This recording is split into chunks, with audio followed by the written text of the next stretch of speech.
बिस्मिल्लाह करते हैं जी हमारे 8th लेक्चर की। और ये हमारा आखिरी लेक्चर है IS 12 का। यहाँ पर हम IS 12 को बेसिकली कंक्लूड कर लेंगे। इसमें जो भी आइटम्स हमारे रह गए हैं वो हम कंप्लीट करके इसको कंक्लूड कर लेंगे। बुनियादी तौर पर जो अभी हम IS 12 से रिलेटेड इस लेक्चर में पढ़ रहे होंगे वो बेसिकली 4 आइटम्स हैं। पहला तो हम देख रहे होंगे जी कि हमने जो लास्ट क्लास में एड्रेस किया था, सवाल स्टार्ट किया था, जो मैंने आपको फूड फॉर थॉट के तौर पे दिया था, विंटर 15 क्वेश्चन 3, उसको हम कंप्लीट कर रहे होंगे, सॉल्व कर रहे होंगे। हमने देखा था कि जी एक TR27 है आई कैप की, जिसमें जो मैंने आपको पॉइंट बताया था कि वो कंपनीज जो कंप्लीटली रेवेन्यू या ग्रॉस रिसीट्स के ऊपर टैक्स होती हैं वो IS 12 के स्कोप से बाहर है उनकी टैक्सेशन। उसको हमने देखा था, उसको हम देख रहे थे कि अच्छा जी कैसे इसके इम्पैक्ट्स आते हैं। फिर एक छोटी सी इंटरप्रिटेशन है सिक 25 जिसको बोलते हैं। थोड़ा सा मैं इंटरप्रिटेशंस के हवाले से डिस्कशन भी करूंगा कि आपसे कि जी इंटरप्रिटेशंस क्या होती हैं। हमने IS 12 के साथ 2 इंटरप्रिटेशंस एक्चुअली पढ़ी हैं। एक हमने इफ्रिक 23 पढ़ी है जो हमने पहले डिस्कस की थी, और एक हम सिक 25 अभी पढ़ने जा रहे हैं। तो हम इंटरप्रिटेशंस के हवाले से बात करेंगे कि what are interpretations and what do they actually mean, what authority do they have. फिर हम इंशाल्लाह बात करेंगे कि जी अदर स्टैंडर्ड्स पढ़ते हुए हमने बहुत सी चीज़ें हैं जो अभी मज़ीद पढ़नी है, बहुत सी defer tax. So in short ये कि ये टैक्स का सिर्फ स्टार्ट है, और टैक्स को शुरू में पढ़ाने का या बिल्कुल शुरू में इसको पढ़ने का जो स्टूडेंट्स को फ़ायदा है, वो फ़ायदा भी यही होता है कि वो जब एक दफ़ा टैक्स बिल्कुल शुरू में पढ़ लेते हैं, फिर हर स्टैंडर्ड जब वो पढ़ेंगे, फ़र्ज़ कीजिए जब आप इफ्रिक 1 पढ़ेंगे, या आप IS 40 पढ़ेंगे, या आप कोई भी स्टैंडर्ड पढ़ेंगे, आप साथ ही उसकी टैक्स इम्प्लीकेशन, जैसे ही आप उसकी अकाउंटिंग पढ़ेंगे साथ ही उसकी टैक्स इम्प्लीकेशन भी पढ़ लेंगे। ठीक है, ये सबसे बड़ा फ़ायदा होता है। एक दूसरा तरीका स्टूडेंट की प्रिपरेशंस का ये हो सकता है कि वो सारे स्टैंडर्ड्स पहले पढ़ लें और एंड पे टैक्स पढ़ें। मेरे नज़दीक दिस इज़ नॉट करेक्ट। उसकी वजह यह कि आप सारे स्टैंडर्ड्स पढ़ चुके होंगे, आधे आपको याद होंगे, आधों के अकाउंटिंग ट्रीटमेंट्स आपको याद होंगे, आधों के नहीं होंगे। और फिर अगर एंड पे हम लोग टैक्स पढ़ें और मैं आपसे कहूँ कि जी लो जी अब हम इफ्रिक 1 की टैक्सेशन देखने लगे हैं, तो मुझे पूरा इफ्रिक 1 पहले आपको रिकॉल कराना पड़ेगा। और अगर मैं रिकॉल ना करवाऊँ फॉर एग्जाम्पल, तो आपको फिर दोबारा जाके इफ्रिक 1 देखना पड़ेगा। ऐसे ही है ना, रिकॉर्डेड लेक्चर से आपको दोबारा जाके इफ्रिक 1 देखना पड़ेगा, and you will end up wasting more time. So ये है कि शुरू में टैक्स पढ़ लिया जाए, फिर जैसे जैसे जो स्टैंडर्ड पढ़ो उसके साथ साथ टैक्स पढ़ते जाओ, ताकि वो उसी वक्त माइंड में फ्रेश हो, उसकी टैक्स की नॉलेज भी साथ साथ कंप्लीट हो जाए। ठीक है जी।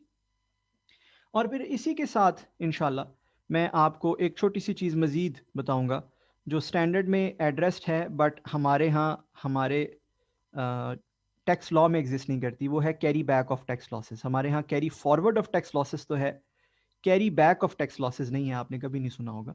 वो भी इंशाल्लाह हम डिस्कस करेंगे, it's not a big deal. ठीक है जी।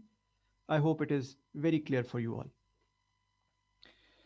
सो सबसे पहले हम बात करते हैं उस क्वेश्चन की जो हमने लास्ट टाइम स्टार्ट कर लिया था, पढ़ भी लिया था पूरा, और मैंने आपको एज फूड फॉर थॉट कहा था कि यार नेक्स्ट लेक्चर अटेंड करने से पहले आप लोग ज़रा इस पर सोचना कि जी इसको कैसे करना है।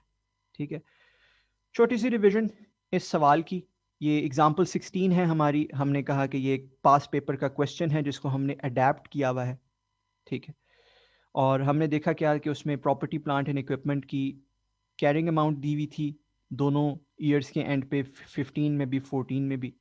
फिर हमने देखा कि जी उसमें उसकी टैक्स बेस दी हुई थी, प्रोविजन फॉर बैड डेट्स दी हुई थी, carrying amount, provision for bad dates की टैक्स बेस हम डिस्कस कर चुके। क्या होती है जी प्रोविजन फॉर बैड डेट्स की टैक्स बेस, आप सबको मालूम होना चाहिए, ज़ीरो होती है।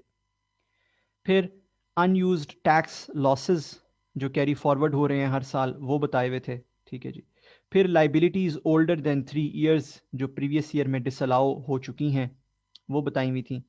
और हम इसकी भी डिस्कस कर चुके कि इसकी टैक्स बेस क्या होती है।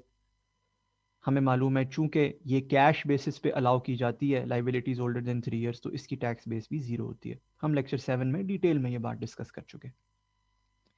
फिर एक बिल्डिंग थी जिसकी रीवैल्यूएशन के हवाले से कुछ बात बताई गई थी। हमने ये डिटरमिन किया था कि जी जो ये बिल्डिंग है ये 1 जुलाई 2011 को ख़रीदी गई, तो जिस दिन ये रीवैल्यू हुई यानी कि 1 जुलाई 2013 को, उस दिन इसकी कैरिंग अमाउंट बनती थी 160 मिलियन। ठीक है जी। लिखा यह था कि जी उसकी उस दिन रिवैल्यूड अमाउंट जो डिटर्मिन की गई वो डिटर्मिन की गई 230 मिलियन। तो हमने ये देखा था कि 2013 के एंड पर इसकी 70 मिलियन की रिवैल्यूएशन की गई, और वो जो रिवैल्यूड अमाउंट बड़ी है रिवैल्यूएशन की वजह से, उसकी कैरिंग अमाउंट बड़ी है, वो ज़ाहिर है डेप्रीसिएशन की वजह से हमने बात की थी कि हर साल कम होगी, 70 से फिर 61 रह जाएगी, क्योंकि पीछे 8 साल की ज़िंदगी है, 61 से 52 रह जाएगी एंड सो ऑन। ठीक। फिर हमने बात की थी कि जी 25% जो है, यानी कि 1/4 जो है उसके बिजनेस का, वो फॉल करता है FTR के तहत। ठीक है। और उसके ऊपर ग्रॉस प्रोसीड्स पे, रेवेन्यू पे टैक्स लग जाता है, इनकम पे टैक्स नहीं लगता। ठीक है। तो हमने बात की थी कि ऐसी चीज तो वैसे ही IAS 12 के स्कोप से बाहर है, लेकिन अगर पूरा बिजनेस स्कोप से बाहर हो तो हमने कहा था कि फिर तो बड़ा साफ है, फिर तो बड़ा सिंपल है, उस पर जी डेफर टैक्स वैक्स वगैरह रिकॉर्ड नहीं होगा। बट अगर आधा अधूरा बिजनेस स्कोप से बाहर है तो उस पर क्या करें? IAS 12 की तो कोई गाइडेंस नहीं है, कोई इंटरप्रिटेशन भी नहीं है इस पे स्टैंडर्ड्स की जानिब से। तो आई कैप की एक TR है, TR 27 जिसको हम बोलते हैं। आई कैप की टेक्निकल रिलीज है जो बताती है कि यार अगर कुछ proportion of the business FTR में फॉल करता है तो उस प्रोपोर्शन की हद तक आप डेफर टैक्स रिकग्नाइज ना करें। 25% बिजनेस के ऊपर आप डेफर टैक्स रिकग्नाइज ना करें, 75% बिजनेस पे आप डेफर टैक्स रिकग्नाइज कर लें। हमने लास्ट टाइम भी डिस्कस किया था, ऐसे ही है। और हमने कहा था कि बेसिकली जो आई कैप की TR है वो ये कहती है कि ये फ्यूचर का ट्रेंड देखना होता है। किसका ट्रेंड? फ्यूचर का ट्रेंड। ये बात की थी हमने कि आइंदा आने वाले दिनों में हमारा कितने परसेंट बिजनेस FTR में होगा और कितना नॉर्मल टैक्स में होगा। बात हुई कि जी एप्लीकेबल टैक्स रेट इज 32%, और रिक्वायरमेंट ये थी कि डेफर्ड टैक्स एसेट का या लाइबिलिटी का जो नोट होता है वो बना के आप दे दो। ठीक। So it's quite a simple question. अगर इसके अंदर ये वाला पॉइंट ना होता, एक सिंपल एग्जांपल है, अगर इसके अंदर ये वाला FTR वाला पॉइंट ना होता तो। ठीक है जी। आइए फिर इसके सॉल्यूशन की जानिब बढ़ते हैं, देखते हैं कि यार इसको सॉल्व कैसे किया जा सकता है। And it's again very simple, इसको सॉल्व करना भी आसान होगा हमारे लिए। अगेन जो हमारे सॉल्व करने का तरीका है, आप अपनी कॉपी पे आप ऐसे समझोगे कि जिस तरह आप एग्जाम में बैठे हुए हो और आप अपने एग्जाम के अंदर सॉल्व कर रहे हो। तो ये हमारा आपका सबसे पहले आ जाएगा सोल्यूशन का पेज 1। ठीक है ना। और यहाँ पे आपका वो नोट आ जाएगा, इसको आप बोल दो note 1, note X, deferred tax, deferred tax liability. अगर वो पॉजिटिव पॉजिटिव दिखा देंगे जैसे पहले भी हम एग्जांपल्स में करते रहे, और अगर एसेट हुआ तो उसको नेगेटिव दिखा देंगे। Deferred tax liability slash asset, rupees in millions कर लेते हैं जैसे सवाल में दिया गया। ठीक है ना, रुपीज़ इन मिलियंस में दिया हुआ है। अब आपके सामने आपके नोट्स में ये सवाल खुला होना चाहिए। अब यहाँ से ऑनवर्ड्स जो है मैं आपके नोट्स को देख रहा हूँगा, मेरे सामने भी नोट्स खुले हुए, और नोट्स से देखकर मैं इस सवाल को पढ़ता जाऊँगा और मैं इसको सॉल्व करता जाऊँगा जी। ठीक है जी। एक मेरी वर्किंग बनेगी, क्योंकि डेफर्ड टैक्स है मैंने बनाना है, करंट टैक्स तो मैंने बनाना नहीं है, तो मेरी एक वर्किंग बनेगी जी, पता है आपको, ओपनिंग डेफर्ड टैक्स की, मालूम है आपको। और एक वर्किंग बनती होती है किसकी? क्लोजिंग डेफर्ड टैक्स की।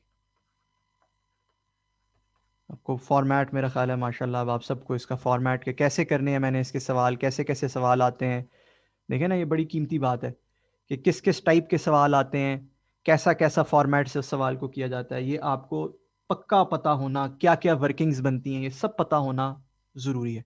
कि जब आपके सामने एग्जाम में ये सवाल है तो फ़ौरन आपके यार अच्छा इसको 2 सफ़ों पे करना है, पहले सफ़े पे बनाना है, दूसरे सफ़े पे 2 वर्किंग्स बनानी है, बस that's it, that's how I do this question, right. So ये मेरे सोल्यूशन का पेज नंबर 2 आ गया।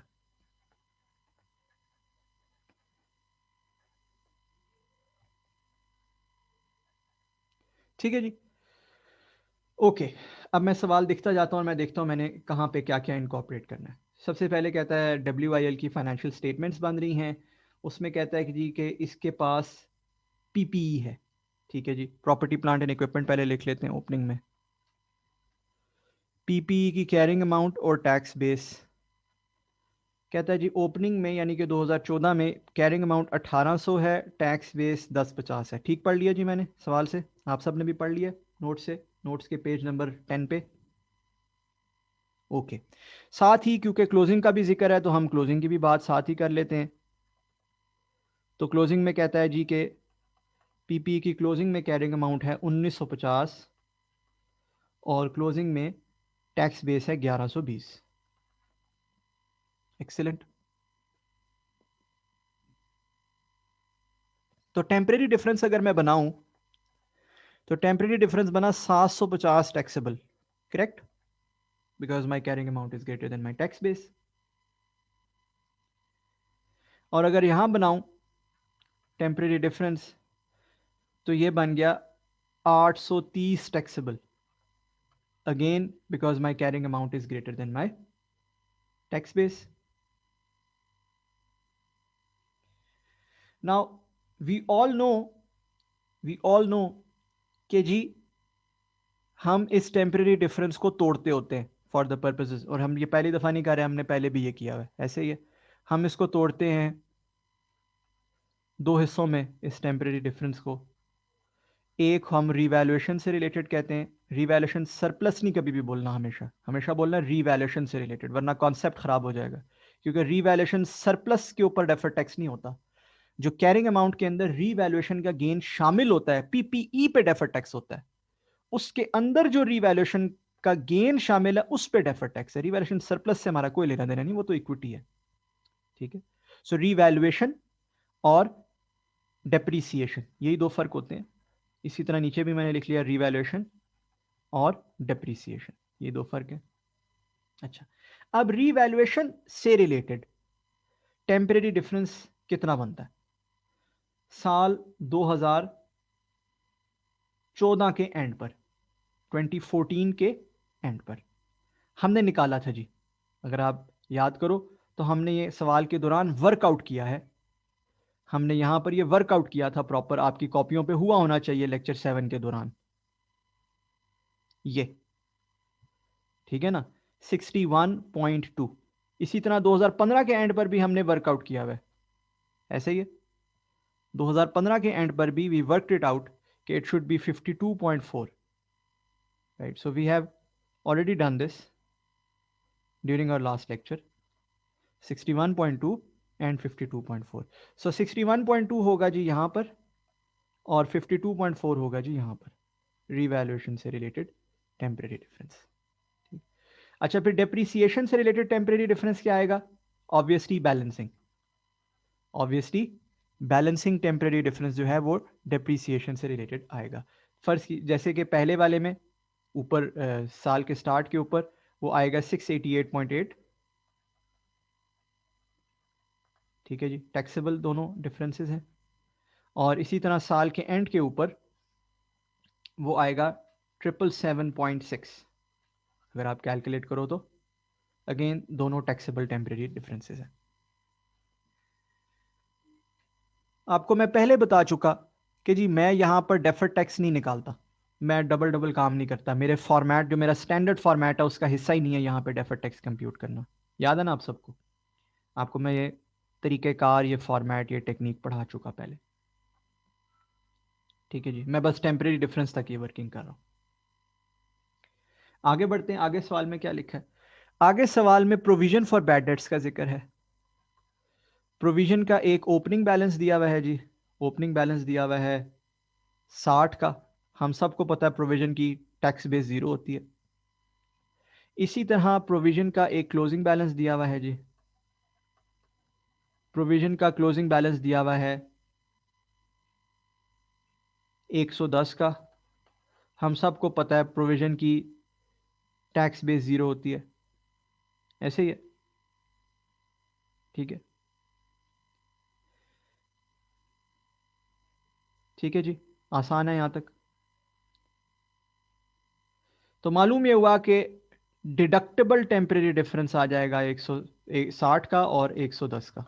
इसी तरह यहां भी लिख लेंगे 60 का डिडक्टेबल टेम्परेरी डिफरेंस और 110 का deductible temporary difference. Again quite simple. फिर अनयूज्ड टैक्स लॉसेस हैं, ठीक है जी। टैक्स लॉसेस, आपको मालूम है कि टैक्स लॉसेस पर भी डेफर्ड टैक्स एसेट रिकॉग्नाइज किया जाता है, किया जाता है नहीं किया जाता? टैक्स लॉसेस पर भी डेफर्ड टैक्स एसेट रिकॉग्नाइज किया जाता है, ठीक है ना जी। सो ये डिडक्टेबल अमाउंट है। टैक्स लॉस 35 था पिछले साल के एंड पे, और टैक्स लॉस जो है ये 40 था इस साल के एंड पे। अगेन डिडक्टेबल अमाउंट्स हैं दोनों, क्योंकि टैक्स लॉस पे डेफर्ड टैक्स एसेट रिकॉग्नाइज किया जाता है। ऐसा ही है। फिर लाइबिलिटीज ओल्डर देन 3 ईयर्स हैं। Liabilities outstanding for greater than 3 years. Liabilities outstanding for greater than 3 years, जिसकी ओपनिंग कैरिंग अमाउंट जो है वो 3 है और क्लोजिंग कैरिंग अमाउंट जो है वो 7 है। करेक्ट। इनकी अगर टैक्स बेस की बात की जाए तो हम सबको मालूम है कि इसकी टैक्स बेस इज ऑलवेज 0, लिहाजा 3 का एक डिडक्टेबल और 7 का एक डिडक्टेबल टेम्परेरी डिफरेंस ओरिजिनेट होता है। 3 का डिडक्टेबल और 7 का एक डिडक्टेबल टेम्परेरी डिफरेंस ओरिजिनेट होता है। करेक्ट। सो हमने वो टेबल देख लिया जो हमारे सवाल में टेबल बना हुआ है page number 10 of our notes पे, और हमने simply, very simply, we have just put the information into our workings. कोई ऐसी रॉकेट साइंस, कोई लंबी चौड़ी कहानी नहीं लगाई। रीवैल्यूएशन और डिप्रिसिएशन को अलग करने के लिए हमारे पास बुलेट नंबर 2 दिया हुआ था, जो हमने पहले ही पढ़ के हम समझ चुके थे, उसकी वर्किंग्स हम लेक्चर 7 में ऑलरेडी कर चुके थे, लिहाजा हमने वो बना लिया। So that's quite simple, that's quite easy actually. Correct.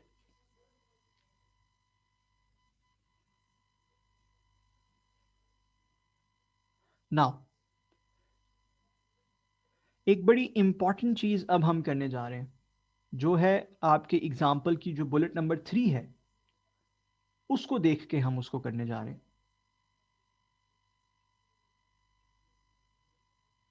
Bullet number 3 क्या है एग्जाम्पल की? वो है कि जी 25% जो आपकी अमाउंट है उस पे तो डेफर्ड टैक्स लगना ही नहीं है, उस पे तो डेफर्ड टैक्स लगना ही नहीं है, 75% पे डेफर्ड टैक्स लगना है। राइट। सो मैं क्या करने जा रहा हूं, जरा गौर से देखिएगा। एक टैक्स लॉसेस को छोड़कर, और उसकी भी रीजन बताऊंगा आपको, बाकी तमाम पर मैं 75% अप्लाई कर रहा हूं। टैक्स लॉसेस पे मैं 100% अप्लाई कर रहा हूं, and I tell you the reason. बाकी तमाम पर मैं 75% अप्लाई कर रहा हूं।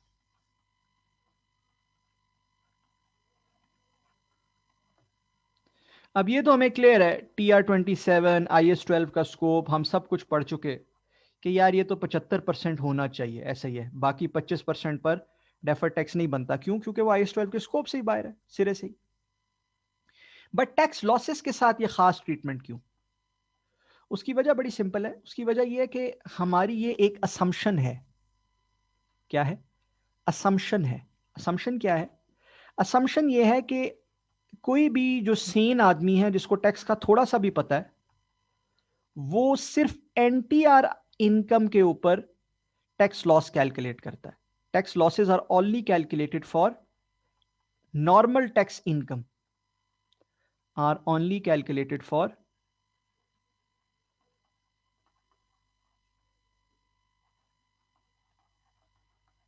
NTR regime, normal tax regime. ठीक है, ये बड़ी सादी सी बात है। जो चीजें फाइनल टैक्स में होती हैं उसके ऊपर टैक्स प्रॉफिट, टैक्स लॉस, ये वो सारी चीजें बनाने की कोई तुक ही नहीं बनती, बिकॉज उसमें कोई टैक्स लॉस के कैरी फॉरवर्ड और इस किस्म के कोई चक्कर ही नहीं होता। ये एक असम्पशन है और ये बड़ी वैलिड असम्पशन है। ठीक है, आपके एग्जाम में कभी ये सिचुएशन आ जाए, ऑलवेज टेक दिस असम्पशन, ठीक है, it's a very valid assumption कि जी टैक्स लॉसेस को तो मैं 100% लूंगा बिकॉज वो सिर्फ एनटीआर के लिए कैलकुलेट हुआ होगा, बाकी जितने भी मेरे टेम्परेरी डिफरेंस है आई टेक देम एट 75%। ठीक है, सो यहां से जो मेरे टेम्परेरी डिफरेंस हैं, जो एलिजिबल टेम्परेरी डिफरेंस है जिस पे डेफर टैक्स रिकॉर्ड करना है, वो वर्कआउट हो जाएंगे जी।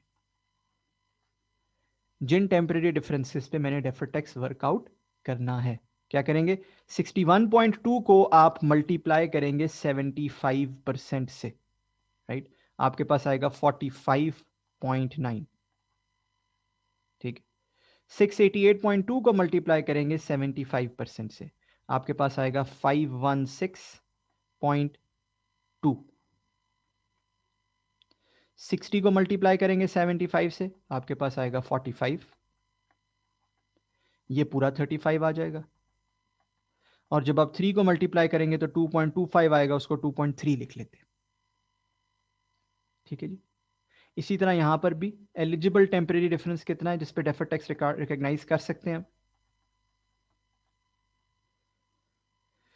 52.4 इंटू 75% इज 39.3, 777.6 इंटू 75% इज 583.2,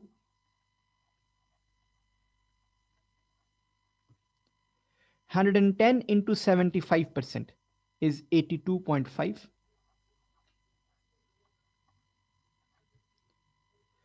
40 पूरा, and 7 into 75% is 5.3। इसके साथ इसके साइंस लिख लेता हूं, ये डिडक्टेबल है, डिडक्टेबल है, डिडक्टेबल है, टैक्सेबल है, टैक्सेबल है। इसी तरह ये deductible, deductible, deductible, taxable, taxable. कहानी समझ गए? है ना सिंपल, इतना कोई डिफिकल्ट नहीं है।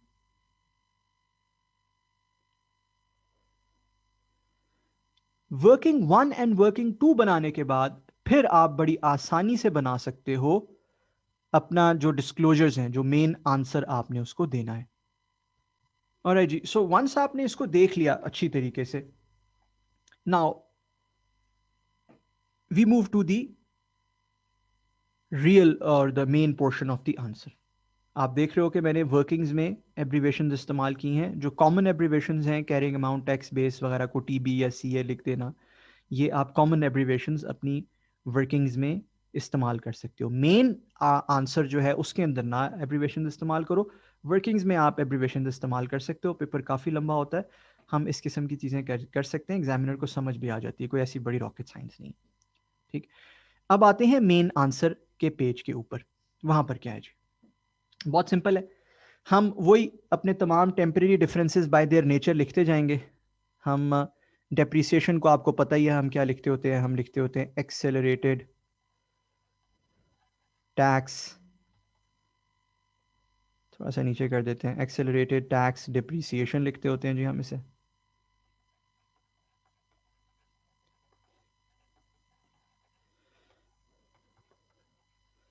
फिर आपको पता है रिवैल्यूएशन को हम लिखते होते हैं revaluation net of related depreciation. सब आपको मालूम है ऑलरेडी, हम सवालों में इसको कई दफ़ा प्रैक्टिस कर चुके। फिर प्रोविजन फॉर डाउटफुल डेट्स या प्रोविजन फॉर बैड डेट्स लिखा हुआ है सवाल के अंदर, तो हम वही नाम यूज़ कर लेते हैं, प्रोविजन फॉर बैड डेट्स। फिर unused tax losses, and then फिर लाइबिलिटीज आउटस्टैंडिंग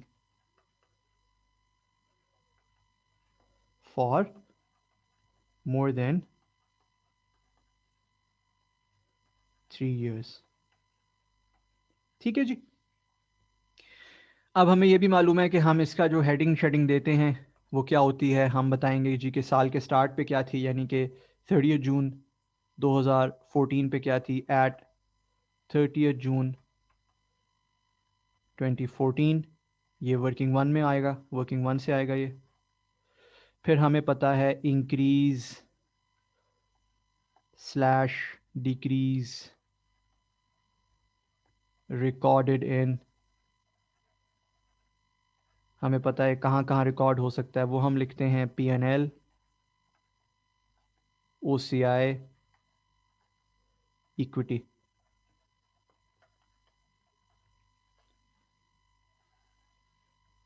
और फिर हम लिखते होते हैं एट 30 जून 2015, और ये वर्किंग टू से आएगा।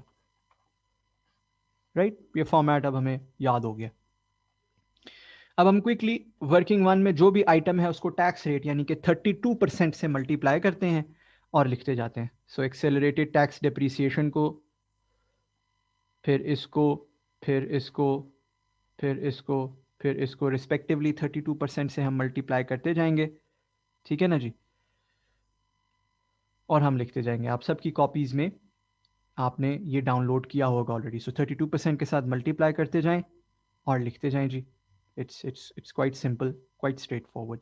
ठीक है, सो पीपीई में डेप्रीसिएशन से रिलेटेड 516.2 इंटू 32% कर लेंगे। I hope this is very very clear. 516.2 which is the amount related to depreciation. ठीक है जी, उसको मल्टीप्लाई कर लेंगे 32% से। Alright,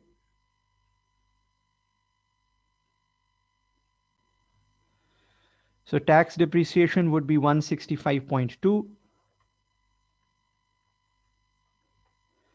Revaluation, if you multiply it with 32%, it would be 14.4. Right, and since these both are taxable temporary differences, तो मैंने deferred tax liability, आप देख रहे हो deferred tax liability is positive. ठीक है, it's 14.7 in fact. ठीक, so मैंने positive लिख दिया. Then provision for bad debts is 45 into 32% is 14.4. 45 into 32%, 14.4 negative. Then unused tax losses, 35 into 32%, 11.2. फिर liabilities outstanding for more than 3 years, ठीक है, it is 3 into 32%, 0.7, ये भी नेगेटिव आएगा। ठीक है जी, ये तमाम हमारा डेफर्ड टैक्स ओपनिंग बन गया। इसी तरह डेफर्ड टैक्स क्लोजिंग बना लेते हैं। अगेन वही आइटम सारे आपके पास लिखे हुए हैं, you can see it over here. तमाम आइटम्स आपके पास लिखे हुए हैं यहाँ पे जहाँ मैं कर्सर आपको दिखा रहा हूँ। सिंपल इनको 32% से मल्टीप्लाई करते जाएंगे, बनाते जाएंगे। जैसे कि फर्स्ट वाला बनता है एक्सेलरेटेड टैक्स डेप्रिसिएशन का 186.6, राइट। सेकंड बनता है रिलेटेड टू रीवैल्यूएशन 12.6। थर्ड बनता है प्रोविजंस, रिलेटेड टू प्रोविजंस 26.4, और ये नेगेटिव में लिखा जाएगा asset. Fourth related to losses 12.8, again negative because asset है। और आखिरी 1.7, 7 into 32% is 1.7। यहां पे आप इसको टोटल कर लोगे तो आपके पास बन जाएगा जी ओपनिंग भी डेफर्ड टैक्स लाइबिलिटी नेट क्या थी और closing deferred tax liability net क्या बनती है जी। सो ओपनिंग भी हम देख लेंगे और क्लोजिंग भी हम डेफर्ड टैक्स लाइबिलिटी देख लेंगे क्या बनती है। ओपनिंग हमारे पास डेफर्ड टैक्स लाइबिलिटी बनती है जी 153.6। ये लाइबिलिटी और एसेट को नेट कर दिया हमने। और क्लोजिंग हमारे पास डेफर्ड टैक्स लाइबिलिटी बनती है 158.3। जैसा कि हमने पहले भी पढ़ा हुआ है, पहले भी देखा हुआ है हमने कि जी इन तमाम आइटम्स में जो मूवमेंट आ रही है वो कहां कहां रिकॉर्ड हुई है वो दिखानी होती है। जैसे कि टैक्स डेप्रीसिएशन है, आपको पता है इसकी मूवमेंट पीएनएल में गई होगी। सो 165.2 और 186.6, यानी कि 21.4 का जो डिफरेंस है, जो इंक्रीज है, वो पीएनएल में रजिस्टर हुआ होगा। इसी तरह जो रीवैल्यूएशन में डिक्रीज आ रहा है, चूंकि इस साल कोई रीवैल्यूएशन नहीं हुई, तो ये सारा पीएनएल में गया होगा। इस साल कोई रीवैल्यूएशन हुई है? नहीं हुई, तो ये सारा पीएनएल में गया होगा। ये सारा किस वजह से है? ये जो 14.7 से 12.6 पे गिरा है, पहले भी बहुत बार इस पे बात की हमने, it is only due to depreciation, and depreciation is recorded in P&L. Let us be very very clear on this. अच्छा, इसी तरह इंक्रीज आ रहा है आपकी प्रोविजंस से रिलेटेड, 14.4 से 26.4, 12 का इंक्रीज। ये इंक्रीज नेगेटिव होगा ऑब्वियसली, क्योंकि ये नेगेटिव बैलेंस में इंक्रीज है, ठीक है ना। फिर 11.2 से 12.8 इट विल बी 1.6, एंड 0.7 से 1.7 इज 1.0। सब पीएनएल में रिपोर्ट हुआ होगा, नथिंग इन इक्विटी और ओसीआई, कुछ भी वहां रिपोर्ट नहीं हुआ होगा, सब पीएनएल आइटम्स हैं, ठीक है। तो अगर हम इसको नेट कर लें सारी अमाउंट्स को, तो 153.6 और 158.3 का difference, which would be 4.7, correct, that would be 4.7, this would be reported in P&L on a net basis. ये था जी हमारा बड़ा सिंपल सा कंक्लूजन। एक इंपॉर्टेंट चीज जो आपके जहनों में शायद एक मिसकंसेप्शन स्टिल हो सकता है कुछ स्टूडेंट्स के जहनों में हो, और वो मिसकंसेप्शन की रीज़न IS-12 की कोई मुश्किल नहीं है, कोई ऐसा नहीं है कि IS-12 बहुत डिफ़िकल्ट है इस वजह से मिसकंसेप्शन है। उसकी वजह यह है कि जी आपकी अर्लियर स्टडीज़ में वो उस तरह से IS-12 आपको पढ़ाया नहीं जाता।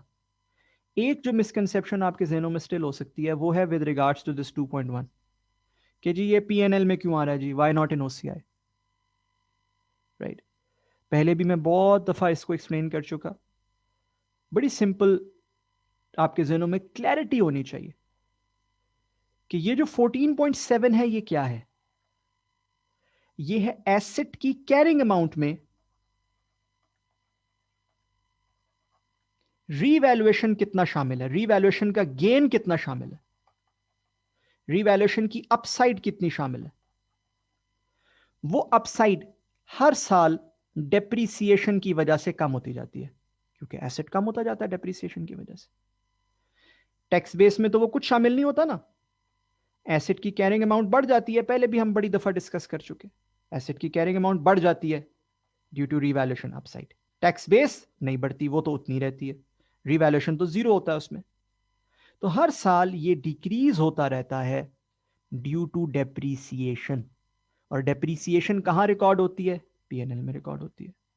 सो रीवैल्यूएशन की वजह से एसेट की कैरिंग अमाउंट में जो इंक्रीज आ रहा है उसने हर साल डिक्रीज लाजमी होना है, लाजमी होना है। क्यों? ड्यू टू डेप्रीसिएशन, अनलेस के वो लैंड हो, ठीक है ना। ड्यू टू डेप्रीसिएशन उसने डिक्रीज होते रहना है, और वो डिक्रीज हमेशा पीएनएल में रिपोर्ट किया जाएगा। It's very simple. हाँ, अगर इस साल कोई और रीवैल्यूएशन हुई होती, अगर कोई रीवैल्यूएशन होती, तो फिर उसका जो भी गेन लॉस कोई अमाउंट होती वो OCI में नजर आती। And this is a very simple concept. I hope it is clear for all of अस।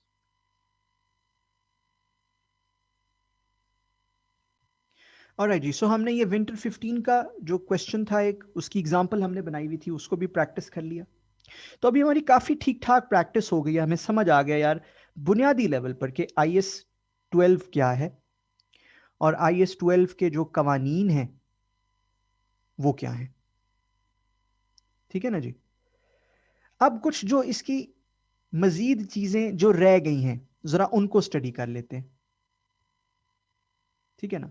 जो कुछ चीज़ें इसकी बाकी रह गई, जैसे इसमें एक कॉन्सेप्ट जो रह गया है वो है सिक 25। अच्छा, सिक 25 को स्टडी करने से पहले मैं ज़रा आपको बता दूं कि इंटरप्रिटेशंस क्या होती हैं। आप सबको मालूम है IAS और IFRS, ये आपके फाइनेंशियल रिपोर्टिंग के स्टैंडर्ड्स हैं। ऐसे ही है। कुछ स्टैंडर्ड से पहले IAS आता है, जो पुराने स्टैंडर्ड्स हैं उनसे पहले आता था, और कुछ के आगे IFRS आता है, जो नए स्टैंडर्ड्स हैं उनके आगे IFRS आता है। ये आप सबको मालूम है। अब ये जो स्टैंडर्ड्स हैं ये प्रिंसिपल ओरिएंटेड होते हैं, ठीक है, और एज मच एज पॉसिबल ये कोशिश करते हैं कि जो दुनिया में सर्कमस्टांसेस होते हैं, कॉमन सर्कमस्टांसेस होते हैं, उनको ये एड्रेस कर लें। ठीक है, जैसे आपने IAS 12 पढ़ते हुए देखा कि जी टैक्स लॉसेस के कैरी फॉरवर्ड की बात हो रही है, टैक्स क्रेडिट्स की बात हो रही है, फिर बात हो रही है कि जी अगर कोई इनिशियल रिकग्निशन पे डिफरेंस है and all that, these are common circumstances which arise in the world. Sometimes ऐसे इश्यूज आ जाते हैं जो स्टैंडर्ड में प्रॉपरली एक्सप्लेन्ड नहीं होते, प्रॉपरली एक्सप्लेन्ड नहीं होते। ठीक है, आप कह लो कंक्लूसिवली एक्सप्लेन्ड नहीं होते। प्रॉपरली से मुराद से बेहतर है कंक्लूसिवली एक्सप्लेन नहीं होते स्टैंडर्ड में। ठीक, ऐसे हमारे सामने इश्यूज आ जाते हैं। अच्छा, इन इश्यूज के ऊपर होता क्या है? अब ये कंक्लूसिवली एक्सप्लेन नहीं है तो होगा क्या? फॉर एग्जाम्पल, अगर पाकिस्तान में किसी कंपनी को इशू आया तो वो किसको लिखेगा? वो ICAP को लिखेगा। ठीक है, ICAP में एक डिपार्टमेंट है जिसको डायरेक्टरेट ऑफ टेक्निकल सर्विसेज कहा जाता है, DTS बुलाया जाता है, डायरेक्टरेट ऑफ टेक्निकल सर्विसेज। उसको लिखेगा और वो उससे कहेगा कि जी आप हमें कुछ गाइडेंस दें, ये इशू हमारे सामने आया, इसमें स्टैंडर्ड्स में हमें कंक्लूसिव गाइडेंस नहीं मिल रही। अच्छा जी, ICAP का एक इदारा है जिसको हम बोलते हैं अकाउंटिंग स्टैंडर्ड्स बोर्ड। ये ICAP का तो नहीं कहना चाहिए क्योंकि इसमें SCCP के भी नुमाइंदे शामिल हैं। आपको कहना चाहिए कि ये पाकिस्तान का एक इदारा है, ठीक है ना, जिसका जिसका जो चेयर है वो ICAP का बंदा है। ठीक है, ICAP का काउंसिल मेंबर है।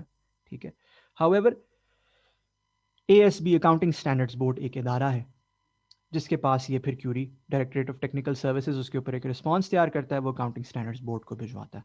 ठीक है, बोर्ड इसके ऊपर एक गाइडेंस दे देता है। ठीक है, वहाँ पे जो अकाउंटिंग स्टैंडर्ड्स बोर्ड में और उसके जो उसने जो टेक्निकल एडवाइजर्स अपने रखे हुए हैं, ठीक है, वो जो मुल्क में सबसे बेहतरीन अकाउंटिंग को जानने वाले लोग हैं, ठीक है, वो मौजूद हैं अकाउंटिंग स्टैंडर्ड्स बोर्ड में और उनके टेक्निकल एडवाइजर्स की लिस्ट में।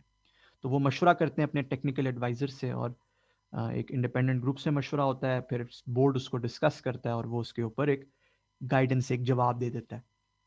ठीक, ये तो हो गया, एक एक इशू रिजॉल्व हो गया। अब होता क्या है? होता यह है कि कभी कभार कुछ इश्यूज बहुत ज्यादा, एक ही कॉमन इशू है जो बार बार बार बार पॉपअप होता रहता है। अब उस केस में ICAP और ICAP जैसी मुख्तलिफ जो और दुनिया में बॉडीज हैं वो IASB को अप्रोच करती हैं और उनसे कहती हैं कि भाई कुछ करें, ये इशू बहुत ज्यादा पॉपअप हो रहा है, हम तो गाइडेंस दे देते हैं बट इसके ऊपर कोई आपकी जानिब से गाइडेंस होनी चाहिए। ठीक, ये ICAP और ICAP जैसी दीगर बॉडीज जैसे institute of chartered accountants of India, Sri Lanka, Australia, New Zealand etcetera etcetera, England and Wales, बहुत से इंस्टीट्यूट्स हैं ना दुनिया में, वो भी कह सकते हैं। अच्छा, अब ये IASB के पास डायरेक्टली भी फीडबैक आ सकती है, फॉर एग्जांपल फर्म से। ठीक है, PwC इंटरनेशनल ने या PwC ग्लोबल ने या KPMG या डिलॉयट या ग्रैंड थॉर्टन या व्हाटएवर, ये उसके पास इंडस्ट्री से भी आ सकती है। ठीक है, किसी दुनिया की बड़ी कंपनी ने, बहुत सी कंपनियों ने उसको कहा भाई ये इस पे तो गाइडेंस ही नहीं है। ये उसको रेगुलेटर से भी आ सकती है। US की SEC ने उसे कहा, यूरोपियन जो कमीशन है उसने कहा, या किसी ने भी कहा। ठीक है, so, बहुत से लोगों के पास से उसके पास ये आ सकती है कि भाई ये उस पर कुछ करो, और ये ऑन देयर ओन भी देखते हुए कि यार हालात की ये जरूरत है, ये ऑन देयर ओन भी ये काम कर सकते हैं। ठीक, सो ये क्या करते हैं, ये इन्हीं की एक कमेटी है, आप कह लें, जो इंटरप्रिटेशंस बनाती है स्टैंडर्ड की, ये इंटरप्रिटेशन शाया कर देते हैं उसके ऊपर। ठीक है ना जी, स्टैंडर्ड की इंटरप्रिटेशन के इस पर्टिकुलर इशू में स्टैंडर्ड को अप्लाई कैसे करना है। ठीक है, आमतौर पर एक जो इफ्रिक होती है, इफ्रिक से मुराद IFRS interpretation committee, IFR interpretation committee, IC से मुराद, और SIC से मुराद था स्टैंडर्ड इंटरप्रिटेशन कमेटी। ठीक है ना, तो इफ्रिक या सिक जो है ये एक इंटरप्रिटेशन होती है जो किसी एक इशू के ऊपर गाइडेंस देती है कि यार इस पे आईएफआरएस को कैसे अप्लाई करना है। बात समझ आ गई? I hope it is very clear. ठीक है, आईएफआरएस को या आईएएस को दोनों एक ही बात है। आईएएस पुराने जमाने में स्टैंडर्ड्स को कहते थे, जैसे कि मैंने आपसे अर्ज किया, ठीक है ना। आईएएस आपको मालूम है कि पुराने जमाने का नाम है, और आईएफआरएस उसी के नए जमाने का नाम है, जरा थोड़ा सा जरा कूल नाम है, बस और कुछ नहीं। ठीक। अब सिक 25 फॉर एग्जांपल एक इंटरप्रिटेशन है। हमने इससे पहले एक इंटरप्रिटेशन देखी थी इफ्रिक 23। इफ्रिक 23 क्या कहती है? इफ्रिक 23 ये कहती है कि यार अगर आपके सामने कोई टैक्स के केसेस आते हैं ना, टैक्स के केसेस, ठीक है, टैक्स के इश्यूज आते हैं, डिस्प्यूट्स केसेस आते हैं, तो आप उस पर अपना एक व्यू बनाएं। ठीक। और आप ये देखें कि ये मामला जो है on the basis of past case laws, ठीक है, जजमेंट्स एटसेट्रा, अपने लॉयर से, अपने एडवाइजर से ये मशवरा करें कि क्या ये मामला आप विन कर जाएंगे या आप लूज कर जाएंगे। अगर आपको लगता है कि आप ये लूज कर जाएंगे, तो इफ्रिक 23 कहती है ना सिर्फ प्रीवियस इस इशू के लिए, बल्कि करंट ईयर में भी जो ये इश्यूज आ रहे हैं, ये वाली जो चीज है, इसके ऊपर आप एक्सपेंस रिकॉर्ड कर लें, जो भी एक्सपेंस बनता है वो रिकॉर्ड कर लें।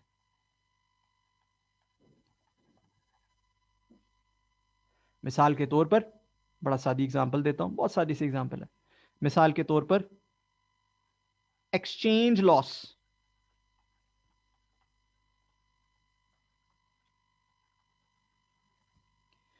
फर्ज कीजिए कि एक्सचेंज लॉस टैक्स वाले ने आपको डिसअलाउ कर दिया और आपका कोई केस, कोई डिस्प्यूट पड़ गया उसके साथ। अच्छा जी, आपने अपने डिस्कशन की अपने लॉयर से, उसने कहा यार पास जजमेंट्स की बेसिस पे, फर्ज कर लें, it's just an imaginary example, उसने कहा जी पास जजमेंट्स की बेसिस पे मुझे लगता है आप लूज कर जाएंगे ये मैटर।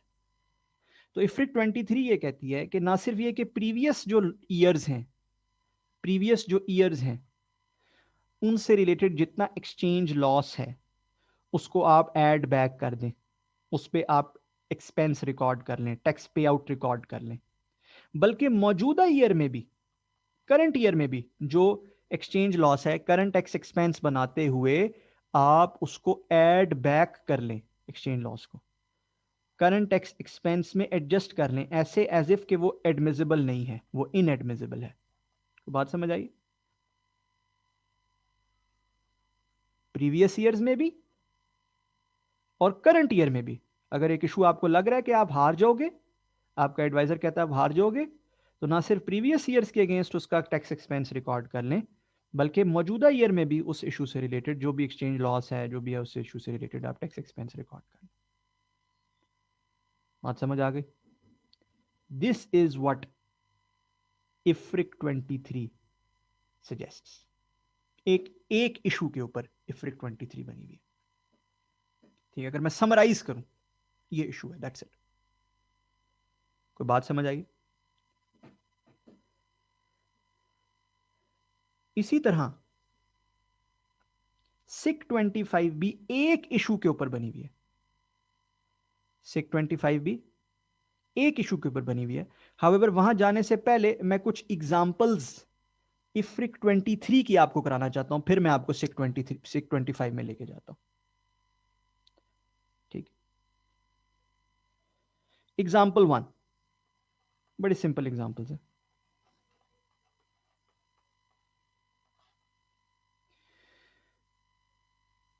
फर्ज कीजिए जी टैक्स अथॉरिटी ने आपका जो इनिशियल अलाउंस का क्लेम था, इनिशियल डेप्रिसिएशन का जो क्लेम था, जो भारी भरकम डेप्रिसिएशन शुरू में होती है, वो डिसअलाउ कर दिया। क्या कर दिया? डिसअलाउ कर दिया।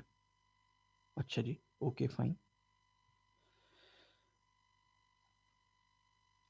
उसने ईयर्स 2015 से लेके 2020 तक सब डिसअलाउ कर दिया। आप खड़े हैं फर्ज कर लीजिए ईयर 2021 में,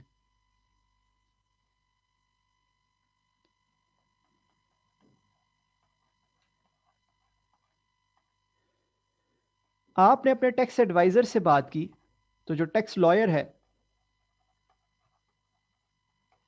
उसका व्यू ये है कि आप ये केस जीत जाएंगे।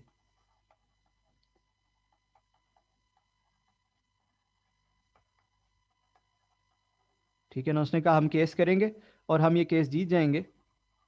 क्यों?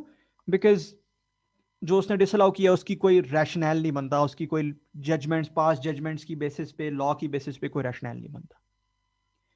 आप मुझे बताएं आप क्या करेंगे? आपने जब प्रीवियस ईयर्स में, हाँ ये भी कंप्लीट कर लेते हैं, in previous and current year, previous years and current year, आपने जब करंट टैक्स की कैलकुलेशन की थी तो आपने ये डेप्रिसिएशन माइनस की थी, ये टैक्स डेप्रिसिएशन माइनस की थी, टैक्स डेप्रिसिएशन सब्ट्रैक्ट की थी। तो क्या आपको ये टैक्स डेप्रिसिएशन सब्ट्रैक्ट करनी चाहिए या वापस कर देनी चाहिए या क्या करनी चाहिए? सोचिए जी जरा, क्या व्यू बन रहा है आपका इफ्रिक 23 की बेसिस पे? बोलिए, क्या वापस कर देनी चाहिए डेप्रिसिएशन? बिल्कुल भी नहीं वापस करनी चाहिए। I hope it is very clear for you, बिल्कुल भी वापस नहीं करनी चाहिए। Why? And it is very simple. वजह यह है कि आपका टैक्स एक्सपर्ट कह रहा है you will be able to win this case. So आपका जो मर्जी डिस्प्यूट हो, it is irrelevant, you will be able to win this case. So whatever the dispute is, it is irrelevant. ठीक है? So you just need to continue with your current tax calculation. जो आप current tax calculation कर रहे हैं बिल्कुल ठीक है। ठीक है ना जी? अब इसी को आगे लेके बढ़ते हैं, इसी को आगे लेके बढ़ते हैं कि जी अब और क्या चीज देखी जा सकती है।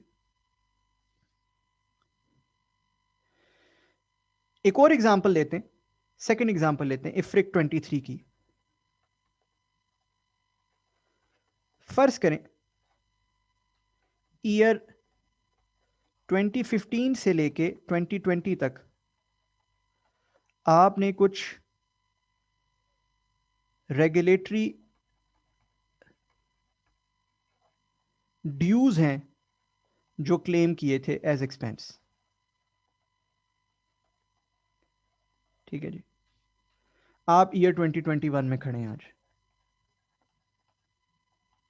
ठीक है ना, टैक्स अथॉरिटीज ने उन ड्यूज को डिसअलाउ कर दिया ईयर 2015 से लेके ईयर 2018 तक। कहां से कहां तक? From 2018, 2015 to 2018। अच्छा, अब उन्होंने 2019 और 2020 को क्यों नहीं किया? क्योंकि 2019 and 2020 tax audits have not been completed yet, tax assessments have not been completed. ठीक है जी, अच्छा, नॉट कंप्लीटेड, फाइन।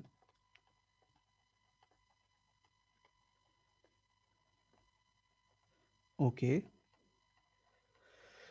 आपने अपने टैक्स एडवाइजर से डिस्कशन की, उसने कहा यार ये तो पेनल्टी की तरफ नेचर ज़्यादा इसकी बन रही है, तो ये मुझे लगता है कि ये गया, ये आप you will not be able to win this case, you will likely lose this case.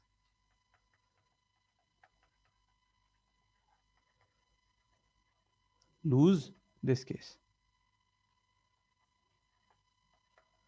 Now what do you do?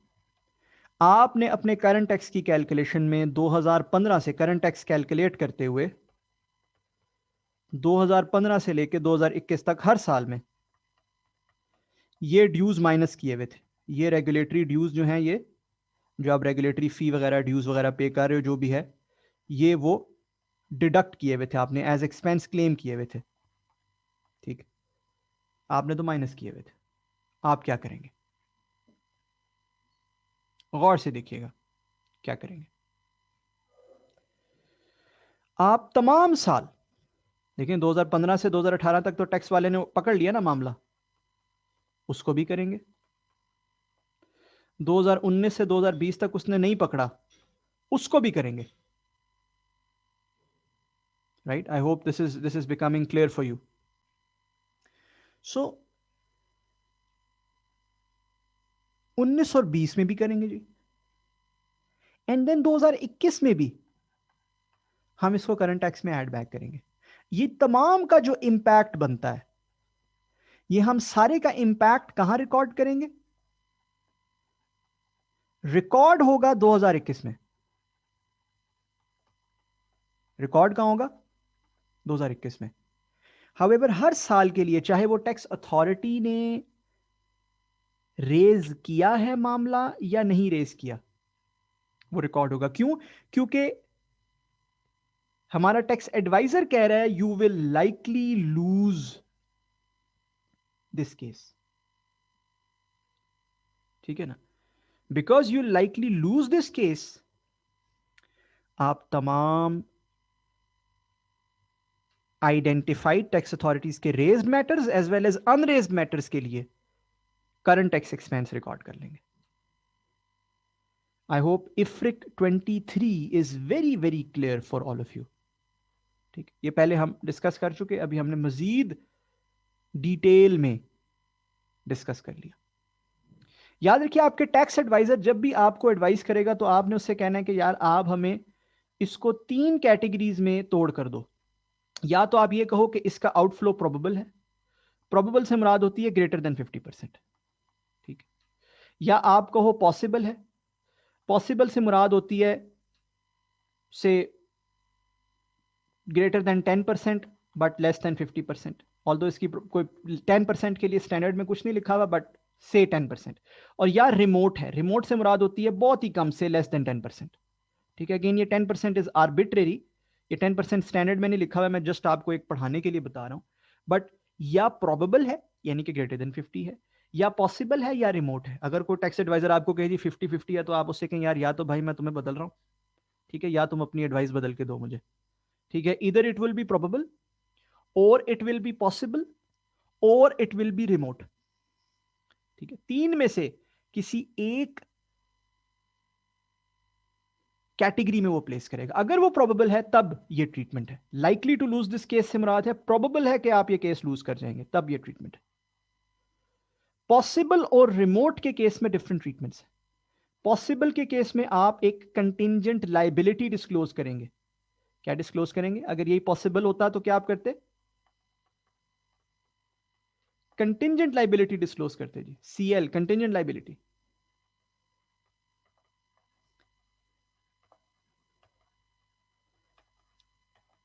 IS 37,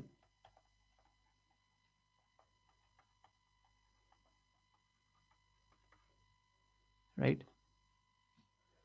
और अगर रिमोट होगा, you will do nothing, you will neither disclose anything, you will also not record anything, so you'll do nothing. So agar remote hoga, you'll do nothing,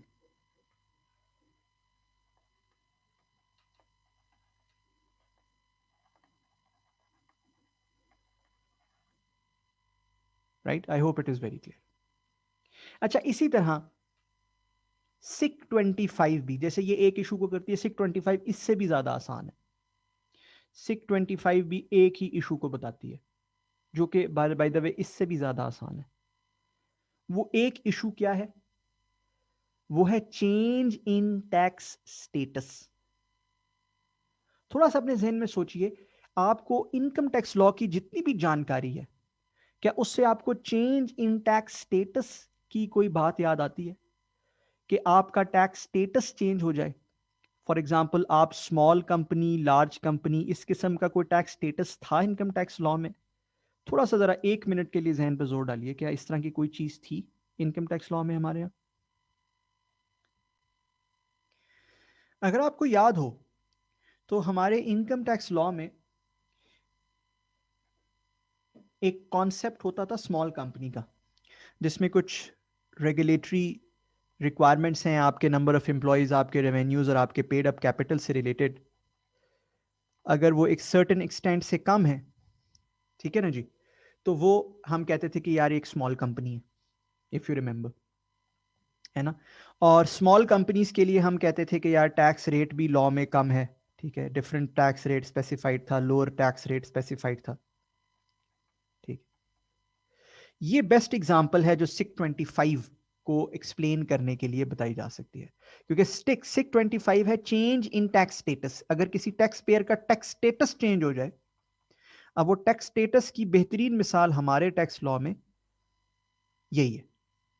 अगर कोई company small company से large company बन जाती है, क्या बन जाती है? स्मॉल कंपनी से लार्ज कंपनी। अच्छा, वो कैसे होगा? जाहिर है स्मॉल कंपनी की रिक्वायरमेंट्स जो हैं वो हैं related to number of employees, related to revenue and related to paid up capital, ठीक है। वो आप जाके देख लीजिएगा, आपको नजर आ जाएगा कि यार okay this is the requirement, ठीक है। उसका कोई रट्टा लगाने की जरूरत नहीं। अब अगर आप स्मॉल कंपनी, फर्ज कीजिए स्मॉल कंपनी पे से टैक्स रेट है 25%, तो आपने अपने सारे डेफर्ड टैक्सेस वगैरह जो रिकॉर्ड किए होंगे वो किस पे रिकॉर्ड किए होंगे? बोले 25% पे। अब अगले साल अगर आप बन जाते हैं लार्ज कंपनी, यानी कि या तो आपके इंप्लॉइज बढ़ गए, या आपका रेवेन्यू बढ़ गया, या इक्विटी बढ़ गया, कुछ भी बढ़ गया, और आप लार्ज कंपनी की डेफिनेशन में फॉल कर गए, तो अब तो आपका टैक्स रेट बढ़ जाएगा। अब तो आपको हायर टैक्स रेट लगेगा, ठीक है ना। हायर टैक्स रेट लगेगा, फर्ज कर लीजिए 28%। अब तो आपको ज्यादा टैक्स रेट लगेगा। सिक 25 इस इशू को डील करती है कि यार ये जो टैक्स रेट का इंक्रीज है, ये कोई चेंज इन टैक्स रेट की वजह से तो नहीं आया। मैंने आपको पढ़ाया ना कि यार अगर tax rate year over year change हो, जिसको बोलते हैं चेंज इन टैक्स रेट, अगर वो हो तो IS 12 उसके हवाले से गाइडेंस देता है। IS 12 कहता है कि यार आप सिंपल इसको जिस ईयर में रेट चेंज हुआ है उस ईयर में रिकॉर्ड कर लें, यानी कि प्रोस्पेक्टिवली रिकॉर्ड कर लें। यही पढ़ाया मैंने आपको, ऐसा है या नहीं? बड़ा सादा सा। अब IS 12 में ये बात तो नहीं लिखी, तो लोगों ने पूछा भाई इंटरप्रिटेशन कमेटी से कि भाई हम क्या करें, ये तो चेंज इन टैक्स रेट में फॉल नहीं करता, क्योंकि टैक्स रेट तो पिछले साल भी लार्ज कंपनी के लिए 28 ही था फॉर एग्जांपल, और स्मॉल के लिए 25 ही था। टैक्स रेट तो चेंज नहीं हुआ। असल में तो चेंज ये आया है कि हमारा जो स्टेटस है वो बदल गया। IASB ने कहा कि यार कोई बात नहीं, सो व्हाट, सेम गाइडेंस जो चेंज इन रेट वाली है वो यहां भी एप्लीकेबल है। बस इतनी सी बात उन्होंने कही। उन्होंने कहा चेंज इन स्टेटस जो है वो भी प्रोस्पेक्टिवली ही ट्रीट किया जाएगा, यानी कि जिस साल में कंपनी का स्टेटस चेंज हो, फर्ज करें हम पिछले साल 25% पे थे, ओके फाइन, इस साल 28% पे आ गए, ओके फाइन, इस साल आप अपने तमाम डेफर्ड टैक्सेस को bring all your deferred taxes to 28%।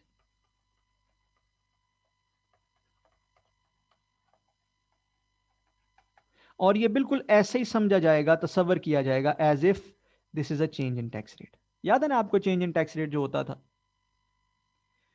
उस चेंज इन टैक्स रेट का बाय द वे आपको याद होगा कि वो जो रिकंसिलिएशन होती है इफेक्टिव और एक्चुअल टैक्स रेट की, actual and expected tax expense की, याद है?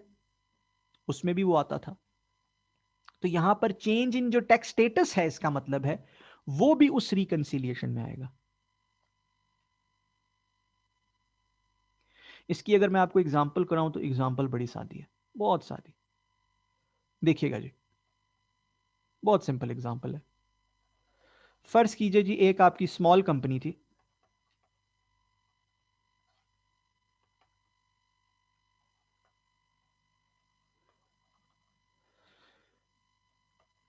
और 2021 के एंड पर उसने डेफर्ड टैक्स लाइबिलिटी एक रिकॉर्ड की ₹25 मिलियन की। कितने की? ₹25 मिलियन की। और ये रिकॉर्ड हुई एट 25%।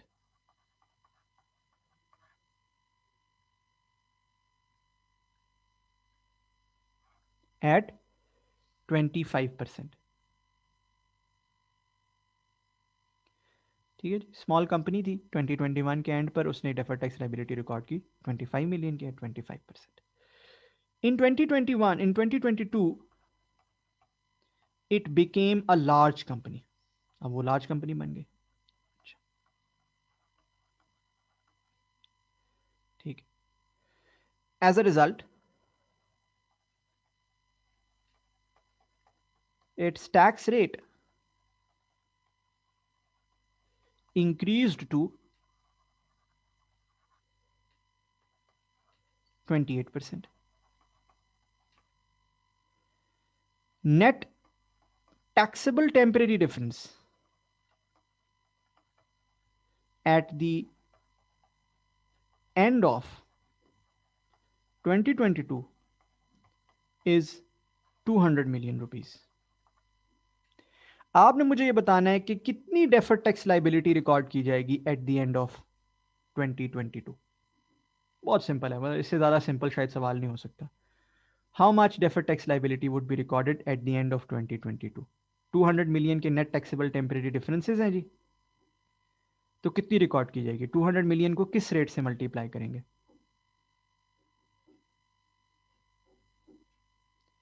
200 मिलियन को 28% के रेट से मल्टीप्लाई करेंगे। करेक्ट, बिल्कुल ठीक। 200 मिलियन को किस रेट से मल्टीप्लाई करेंगे? 28% के रेट से। तो जवाब आएगा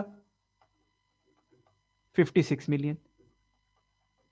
अब चूंकि पिछले साल के एंड पर लास्ट ईयर जो लाइबिलिटी थी वो थी 25 मिलियन, तो जो करंट ईयर का एक्सपेंस है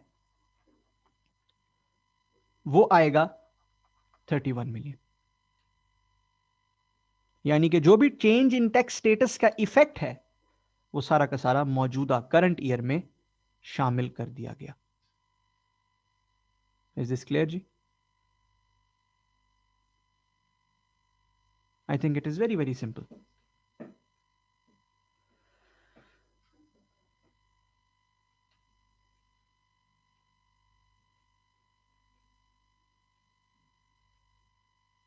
जो टैक्स रेट चेंज हुआ उसका इफेक्ट मौजूदा साल में आ गया, एज इफ के जैसे टैक्स रेट चेंज हुआ करता था।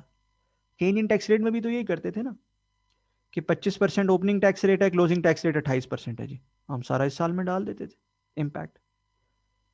इसमें भी ऐसे ही हो रहा है। अगर आप गौर करो तो जो 31 मिलियन का एक्सपेंस हम रिकॉर्ड कर रहे हैं इस साल, इसका दो कंपोनेंट्स हैं। 31 मिलियन के एक्सपेंस के दो कंपोनेंट्स हैं, अगर आप गौर से देखो इसको तो। कैसे भला? गौर से देखिएगा।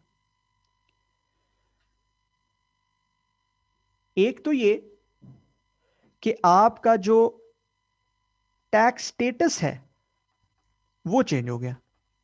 अच्छा, टैक्स स्टेटस के चेंज की वजह से ये हुआ कि आपका रेट 25% से बढ़ के 28% हो गया। उससे ये हुआ कि जो आपकी ओपनिंग डेफर्ड टैक्स लाइबिलिटी थी, जो आपने रिकॉर्ड की हुई थी, कितने की रिकॉर्ड की हुई थी? 25 मिलियन की, वो बढ़कर हो गई 28 मिलियन। करेक्ट? 25 मिलियन थी ना 25% के रेट पे, अगर उसी को 28% के रेट पे बुक किया जाए तो वो क्या बन जाएगी? 28 मिलियन। यानी कि 25 डिवाइडेड बाय 25% इंटू 28%, क्या बनेगा? 28 million. As a result of this 3 million रुपए का एक्सपेंस जनरेट हुआ। आपकी डेफर्ड टैक्स लाइबिलिटी 3 मिलियन से बढ़ गई। 3 मिलियन का एक्सपेंस जनरेट हुआ। हुआ या नहीं हुआ? हुआ ना? 3 मिलियन का एक्सपेंस आया due to change in tax status. अच्छा, फिर आपको हो गया यार टोटल तो 31 था। टोटल कितना था?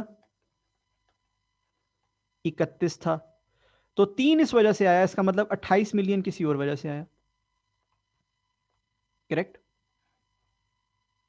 वो 28 किस वजह से आया? वो 28 मिलियन आया due to increase in taxable temporary differences. आपके जो टैक्सेबल टेम्परेरी डिफरेंसेस हैं क्लोजिंग, वो देख लेते हैं कितने, क्या लिखा है जी सवाल में, कितने क्लोजिंग टैक्सेबल टेम्परेरी डिफरेंसेस। देखिए बताइए, देखिए सवाल, 200 मिलियन। तो जो आपके क्लोजिंग टैक्सेबल टेम्परेरी डिफरेंसेस हैं वो हैं 200 मिलियन। अच्छा, ओपनिंग के बारे में कोई जिक्र नहीं है, क्लोजिंग है 200 मिलियन, ओपनिंग के बारे में कोई जिक्र नहीं है। हावेवर ओपनिंग बनाए जा सकते हैं बड़े आसानी से, कि अगर ओपनिंग लाइबिलिटी हो 25 मिलियन की और रेट हो 25%, तो टेम्परेरी डिफरेंस कितना होगा भाई जिस पे ये लाइबिलिटी बनी होगी? Obviously 100 million. क्या ख्याल है? तो 100 million is the opening temporary difference. So temporary difference कितने से बढ़े? ये इंक्रीज हुए 100 मिलियन से। अब अगर इस इंक्रीज को मल्टीप्लाई कर दिया जाए हमारे टैक्स रेट से, जो कि है 28%, क्योंकि अब हम लार्ज कंपनी बन गए, हमारा टैक्स रेट इज 28%, तो ये बनता है 28 मिलियन। समझ आई कहानी? इसका मतलब है मुझे एक tax expense increase in temporary difference की वजह से इफेक्ट आया, एक मेरा टैक्स स्टेटस चेंज हो गया उसका इफेक्ट आया। वो दोनों इफेक्ट्स कहां रिकॉर्ड हुए?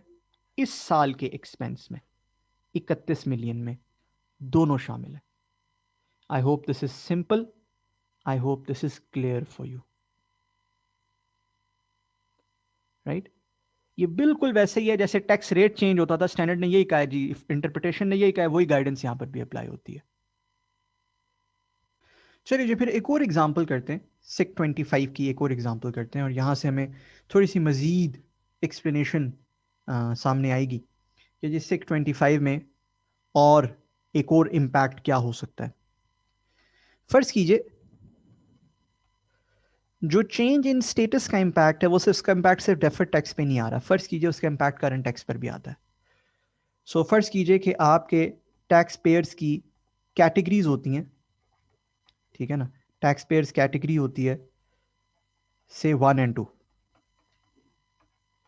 जो कैटेगरी 1 है उसके ऊपर फर्ज कर लीजिए टैक्स रेट अप्लाई होता है 30%, ठीक है जी। और जो कैटेगरी 2 है उसके ऊपर फर्ज कर लीजिए टैक्स रेट अप्लाई होता है 20%, ठीक। और ये ऑल टैक्स रिटर्न्स जो भी आप फाइल करते हैं उस पे एप्लीकेबल होता है, ठीक। अब हुआ ये, फर्ज कर लीजिए कि आप कैटेगरी 2 में थे, you were in category 2,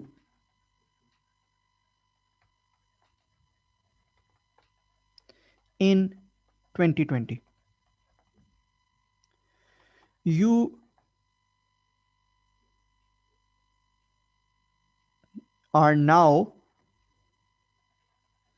in category 1 in 2021.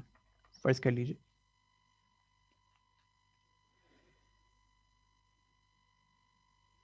your return for your tax return for 2020 will be submitted in 2021. Current tax expense recorded in 2020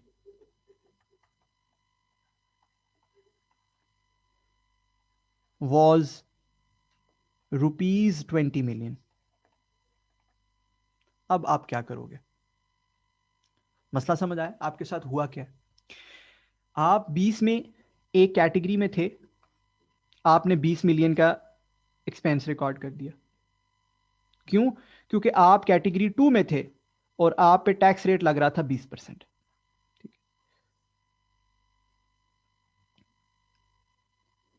21 में आप आ गए कैटेगरी 1 में। अब 21 में अभी तक पिछले साल की रिटर्न फाइल नहीं हुई, और फर्ज कीजिए लॉ ये कहता है कि जितने जो भी टैक्स रिटर्न्स आप फाइल करेंगे उस पे वही रेट एप्लीकेबल होगा जो आपकी कैटेगरी का है, ठीक है। और एक साल की टैक्स रिटर्न अगले साल फाइल हो रही है। अब क्या करेंगे, अब तो आपका जो करंट टैक्स एक्सपेंस है वो 20 से बढ़ के 30 मिलियन हो गया नहीं हो गया? बोलिए।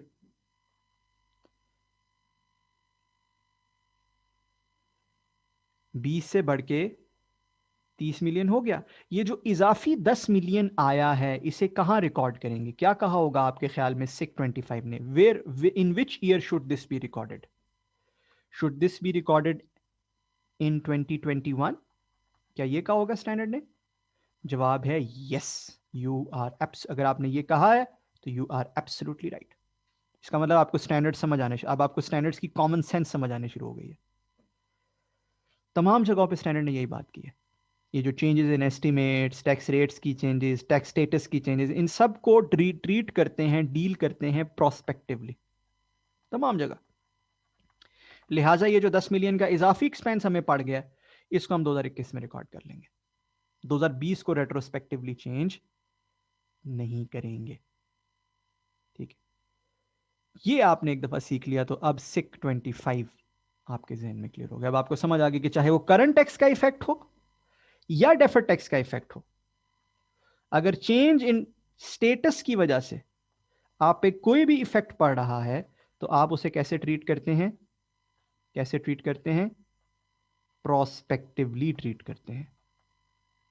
As simple as that. I hope this is very very clear for you. और जी, फिर हमने सिक 25 भी कर ली। अब कुछ छोटी छोटी चीज़ें जो स्टैंडर्ड में रह गई हैं, जैसे एक चीज़ जो मैंने आपको शुरू में बताई, हमने हमारी लिस्ट में भी मैंने आपको बताई कि जी carry back of tax losses, ये लिखा होगा स्टैंडर्ड में, आपने पढ़ा होगा शायद, अगर आपने स्टैंडर्ड पढ़ते हैं और स्टैंडर्ड आपने देखा है तो। ये क्या है? ये पाकिस्तान में एप्लीकेबल नहीं है, नॉट एप्लीकेबल इन पाकिस्तान। ठीक है, ये बाहर की कुछ जुरिस्डिक्शंस में एप्लीकेबल है, जहां पे ये होता है कि अगर आपका कोई टैक्स लॉस आया ना, और आपके कुछ टैक्स लॉस आया आपका इन 2022 फॉर एग्जांपल, ठीक है, और आपके कुछ टैक्स ड्यूज पेबल हैं, टैक्स ड्यूज आउटस्टैंडिंग हैं, ठीक है ना, आउटस्टैंडिंग है related to, for example related to 2018 to 2021, ठीक है। अब उसमें कोई डिस्प्यूट्स वगैरह की वजह से भी हो सकते हैं, जो केसेस आप हार गए हों, कोई रिटर्न फाइल नहीं हुई उसकी वजह से भी हो सकते हैं, ठीक है ना। सो फर्ज कीजिए आपको टैक्स लॉस आया 150 मिलियन का, और आपके ड्यूज ऑलरेडी आउटस्टैंडिंग हैं पिछले सालों से रिलेटेड से 100 मिलियन के। उसमें यह भी हो सकता है कि कोई टैक्स डिस्प्यूट था, कोई मैटर था, केस आप हार गए, उसकी वजह से पैसे देने, कोई रिटर्न फाइल नहीं हुई अभी, उसकी पेमेंट नहीं की साथ, वो पैसे देने हैं। तो 100 मिलियन आपका टैक्स पेबल था, ठीक है, ठीक है। इसी तरह आपको कोई एक टैक्स लॉस आ गया, अब इस टैक्स लॉस पे जो भी टैक्स रेट लगा के आपका जो भी अमाउंट बनता है, से 30% बनता है टैक्स रेट, तो आपका अमाउंट बनता है 45 मिलियन का। आपका टैक्स पेबल कितना था? 100 मिलियन। उन ममालिक का लॉ ये कहता है कि आप इस 45 को इस 100 के अगेंस्ट ऑफसेट कर सकते हो, और आप सिर्फ 55 मुझे पे कर दो। बात समझ आई? यानी कि आपको इस साल टैक्स लॉस आया तो आप उसको आइंदा आने वाले सालों के अगेंस्ट एडजस्ट नहीं करोगे, आप गुजरे हुए सालों के अगेंस्ट एडजस्ट करोगे। इसको बोलते हैं carry back of tax losses, ठीक है। ऐसे ममालिक में जनरली दोनों चीजें एप्लीकेबल होती हैं, कैरी बैक भी होता है, at the same carry forward भी होता है। सर्टेन ईयर्स तक वो कैरी बैक भी अलाउ करते हैं, सर्टेन ईयर्स तक कैरी फॉरवर्ड भी अलाउ करते हैं। वो जरा ज्यादा अच्छे टैक्स फ्रेंडली जुरिस्डिक्शंस हैं, या बिजनेस फ्रेंडली टैक्स जुरिस्डिक्शंस हैं, आप कह लो। ये बात समझ आ गई? I hope it's quite easy. इन सूरत हाल में स्टैंडर्ड ये कहता है कि टैक्स लॉस जो है वो बजाय डेफर्ड टैक्स एसेट क्रिएट करने के, क्या, बजाय डेफर्ड टैक्स एसेट क्रिएट करने के वो करंट टैक्स एसेट क्रिएट कर देता है। ऐसा है या नहीं? बजाय डेफर्ड टैक्स एसेट क्रिएट करने के स्टैंडर्ड क्या कहता है? वो करंट टैक्स एसेट क्रिएट कर देता है। वजह, वजह बड़ी सादी है भाई। डेफर्ड टैक्स एसेट क्या होता है? कि फ्यूचर में हमारा करंट टैक्स कम हो जाएगा, फ्यूचर करंट टैक्स कम हो जाएगा। क्या इस केस में ऐसा हो रहा है? आने वाले दिनों में हमारा करंट टैक्स कम हो जाएगा, क्या ऐसा हो रहा है? नहीं, ऐसा तो हो ही नहीं रहा। बल्कि उल्टा, ऐसा तो नहीं हो रहा, बल्कि उल्टा यह है कि हमारा जो पास्ट एंड प्रेजेंट का करंट टैक्स है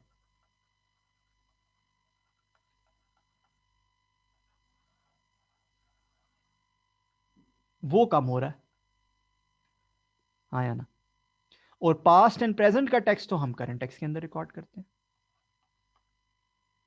तो ये तो करंट टैक्स एसेट बना। बड़ी सादी सी बात है। अगर फ्यूचर का कोई इंपैक्ट ही नहीं है तो ये तो करंट टैक्स बना। आई hope this is very very clear for all of you. ठीक है, carry back of tax losses Pakistan में एप्लीकेबल नहीं है, चांस भी नहीं है इसका टेस्ट होने का, but I just explained it to you so that आप स्टैंडर्ड पढ़ के परेशान ना होते रहो। अच्छा, एक और कॉन्सेप्ट जो स्टैंडर्ड्स में एड्रेस्ड है वो है ऑफसेटिंग का कॉन्सेप्ट। किसका कॉन्सेप्ट? ऑफसेटिंग का। दोनों को अलग अलग बात करते हैं, करंट टैक्स की अलग बात करते हैं, डेफर्ड टैक्स की अलग बात करते हैं ऑफसेटिंग में।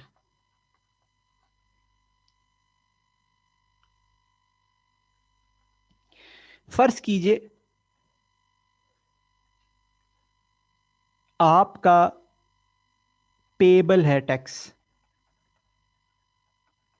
Related two year 2018, 2019, 2021। At the same time आप फर्ज कर लीजिए आपका रिसीवेबल है tax related two year 2020 and 2022। अब आप मुझे कहोगे यार ये रिसीवेबल कैसे हो सकता है टैक्स? रिसीवेबल ऐसे हो सकता है, गौर से सुन लीजिएगा। दो तरीके कार हैं रिसीवेबल होने के पाकिस्तान में।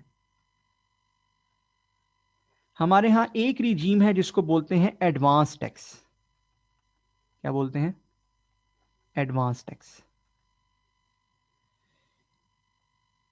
ये है सेक्शन 147 आपके लॉ का, जिसके तहत आपने अपना टैक्स क्वार्टरली बेसिस पे एडवांस में देना होता है।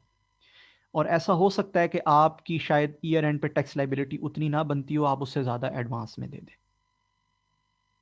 एक ये पॉसिबिलिटी है।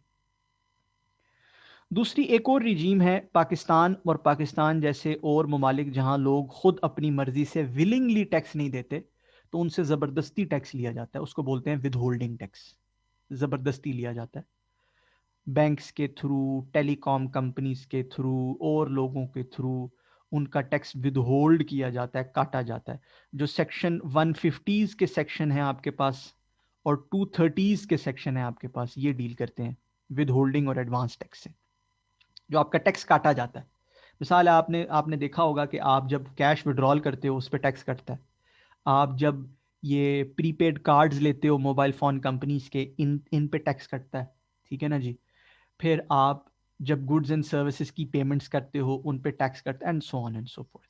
ठीक, so there is withholding tax and there is advance tax जो एप्लीकेबल है। And it could very well be कि आपकी इतनी टैक्स लाइबिलिटी नहीं है और उससे ज़्यादा आपका विद होल्डिंग टैक्स कट गया। इंपोर्ट स्टेज पे विद होल्डिंग टैक्स लगता है। ठीक है, बात समझ आ रही? सो हो सकता है आपकी टैक्स लाइबिलिटी 100 मिलियन है और आपका विद होल्डिंग 200 हो गया, 300 मिलियन विद होल्ड हो गया। ऐसा होता है कंपनीज के साथ। आई पर्सनली नो कंपनीज जिनके साथ ऐसा होता है। Are you getting my point? So there can always be a case कि आपका करंट टैक्स आप बजाय पे करने के आप रिसीवेबल स्टेटस में बैठे हो, आपने भाई पैसे लेने हो एफबीआर से। ठीक है ना? तो IAS 12 क्या कहता है? क्या आप फर्ज कीजिए आपका जो रिसीवेबल जो पेएबल है से वो 100, 200, 150, टोटल जिन ईयर्स का पेएबल है से वो बनते हैं 450 मिलियन, और जिन ईयर्स का रिसीवेबल है वो है से 120 और 80, ये बनते हैं से 200 मिलियन। तो क्या आप अपनी बुक्स में एक नेट पे ऑफसेट करके करंट टैक्स लाइबिलिटी, या जिसको आप टैक्स पेबल बोलते हो, वो दिखा सकते हो 250 मिलियन की ऑफसेट करके या नहीं? ये क्वेश्चन होता है एक्चुअली। स्टैंडर्ड ने इसका क्या जवाब दिया होगा आपके ख्याल में? स्टैंडर्ड ने इसका जवाब दिया है यस, आप दिखा सकते हो। हाउएवर उसने कुछ कंडीशंस लगाई हैं। क्या? If number 1, payable and receivable relates to the same tax authority, relates to same tax authority. Pakistan में इनकम टैक्स की कितनी अथॉरिटीज हैं?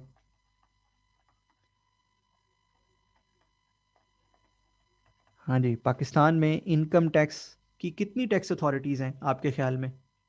एक टैक्स अथॉरिटी है इनकम टैक्स की, याद रखिएगा, FBR, that's it. Sales tax की बहुत सी अथॉरिटीज हैं, एफबीआर भी है, एसआरबी भी है, पीआरए भी है, बीआरए भी है जो बलूचिस्तान की अथॉरिटी है, फिर एजेके की अपनी अथॉरिटी है। ठीक है ना, एजेके की तो खैर इनकम टैक्स की भी अपनी अथॉरिटी है। ठीक, बट पाकिस्तान में जो प्राइमरीली जो हमारी जो कॉन्स्टिट्यूशनल डेफिनेशन है, ठीक है ना, वो उसकी डेफिनेशन के मुताबिक पाकिस्तान में इनकम टैक्स की एक ही अथॉरिटी है। AJK and GB constitutionally different हैं, वहां पर अपनी उनके उनके इनकम टैक्स की अथॉरिटीज मौजूद हैं। ठीक है ना, बट ये कि उस हिसाब से आप कह सकते हो कि पाकिस्तान की जो लॉजिकल बाउंड्री है उसमें तो 3 अथॉरिटीज हो जाती हैं, एक एजेके की, एक जीबी की, एक एफबीआर। बट जो हमारी कॉन्स्टिट्यूशनल बाउंड्री है जिसमें एजेके और जीबी सेपरेट यूनिट्स हैं, उस हिसाब से आपकी एक एफबीआर अथॉरिटी है। सो क्या payable and receivable relate to the same tax authority? Pakistan में 99% of the cases it is true. ठीक, although AJK and GB tax authorities हैं separate, but 99% of the cases में एफबीआर के पास ही आपके सारे पेबल रिसीवेबल फॉल कर रहे होते हैं। बात समझ आ गई? ठीक है। दूसरा, you have the legal right to offset. अच्छा, पाकिस्तान में tax payer does have the legal right. Withholding taxes, ऐसे विदहोल्डिंग टैक्सेस जो फाइनल नहीं है, ऐसे विदहोल्डिंग टैक्सेस जो नॉट फाइनल टैक्स, फाइनल नहीं है, जैसे डिविडेंड वगैरह कभी फाइनल हो जाता है और कुछ टैक्सेस कभी फाइनल हो, जो फाइनल नहीं है उसमें you have the legal right to offset. So इस एक्सटेंट तक कि वो फाइनल टैक्स की डोमेन में फॉल ना करता हो, आपके पास लीगल राइट होता है ऑफसेट का। तो अज्यूमिंग कि आपका कोई फाइनल टैक्स नहीं है यहां पर, यू कैन ऑफसेट। बात समझ आ रही? सो दो कंडीशंस है, टैक्स अथॉरिटी सेम होनी चाहिए। पाकिस्तान में मैंने आपसे कहा 99% ऑफ द टाइम वो सेम ही होती है। आपका पेबल भी एफबीआर से होता है, रिसीवेबल भी एफबीआर से होता है। अगर आपका पेबल एजेके से है और रिसीवेबल एफबीआर से है, sorry, you can't offset. Number 1। Number 2, you have the legal right to offset. Pakistan में मैंने आपसे अर्ज किया जितने withholding taxes, advance taxes final tax nature के नहीं होते, उस पर you have the legal right to offset. ठीक है। अब उसमें अगर कोई डिविडेंड है for example final tax nature का, या फॉर एग्जांपल जो कमीशन का सेक्शन है 233, उसमें जो एडवांस टैक्स लगता है, कमीशन में जो टैक्स विद होल्डिंग होती है वो फाइनल नेचर की होती है, इस किस्म की चीजें नहीं है, तो you can offset. I hope this is very very easy and very clear for you and you have deciphered it completely.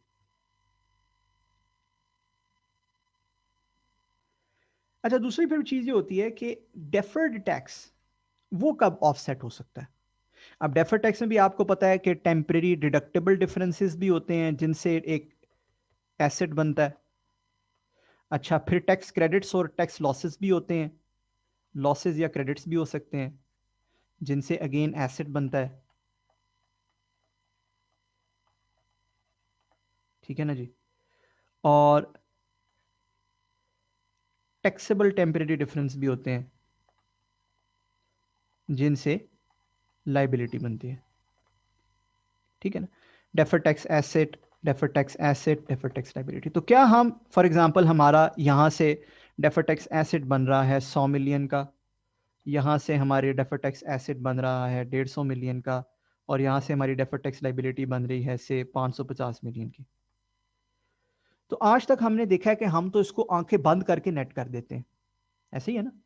आपने गौर किया ना कि हम तो इसको आंखें बंद करके नेट कर देते हैं। हम तो कहते हैं जी ये लाइबिलिटी है, एसेट को नेगेटिव नेगेटिव ट्रीट करो, लाइबिलिटी को पॉजिटिव पॉजिटिव ट्रीट करो, और बस इसको डेफर्ड टैक्स लाइबिलिटी नेट कर दो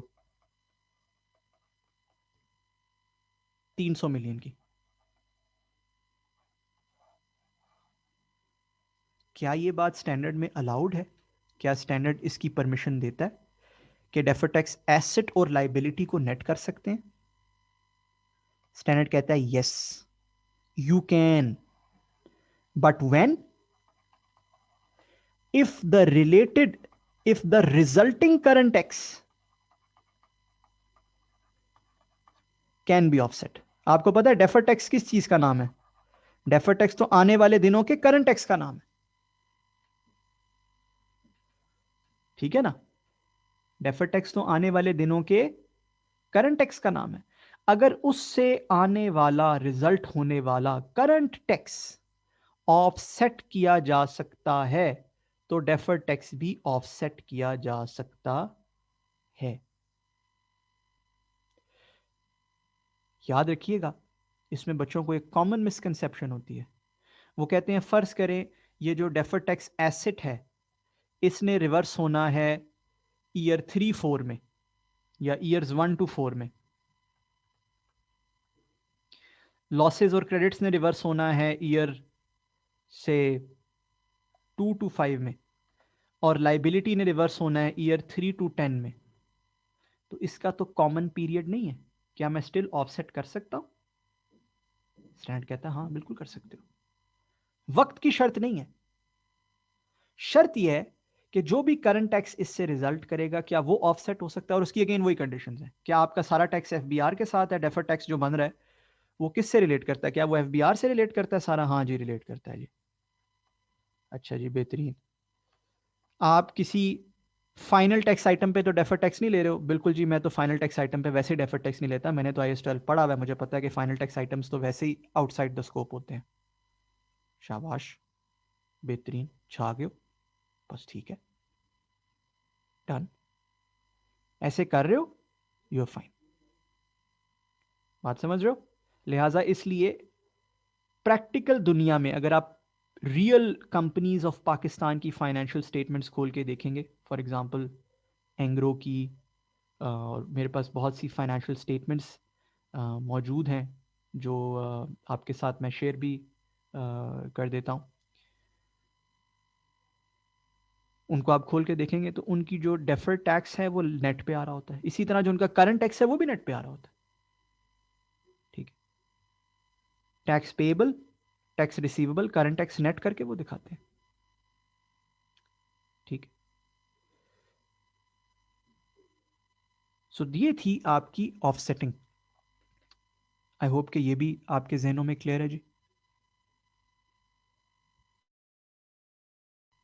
ऑलराइट, वेरी गुड। नाउ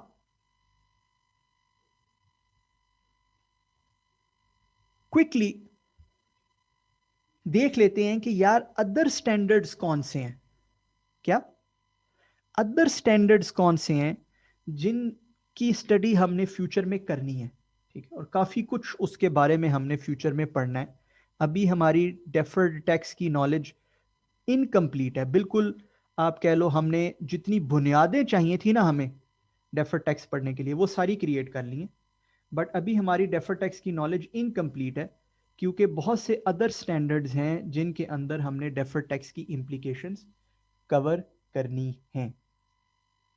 वो स्टैंडर्ड्स आपको नजर आएंगे आपके नोट्स के पेज नंबर 5 के एंड पर।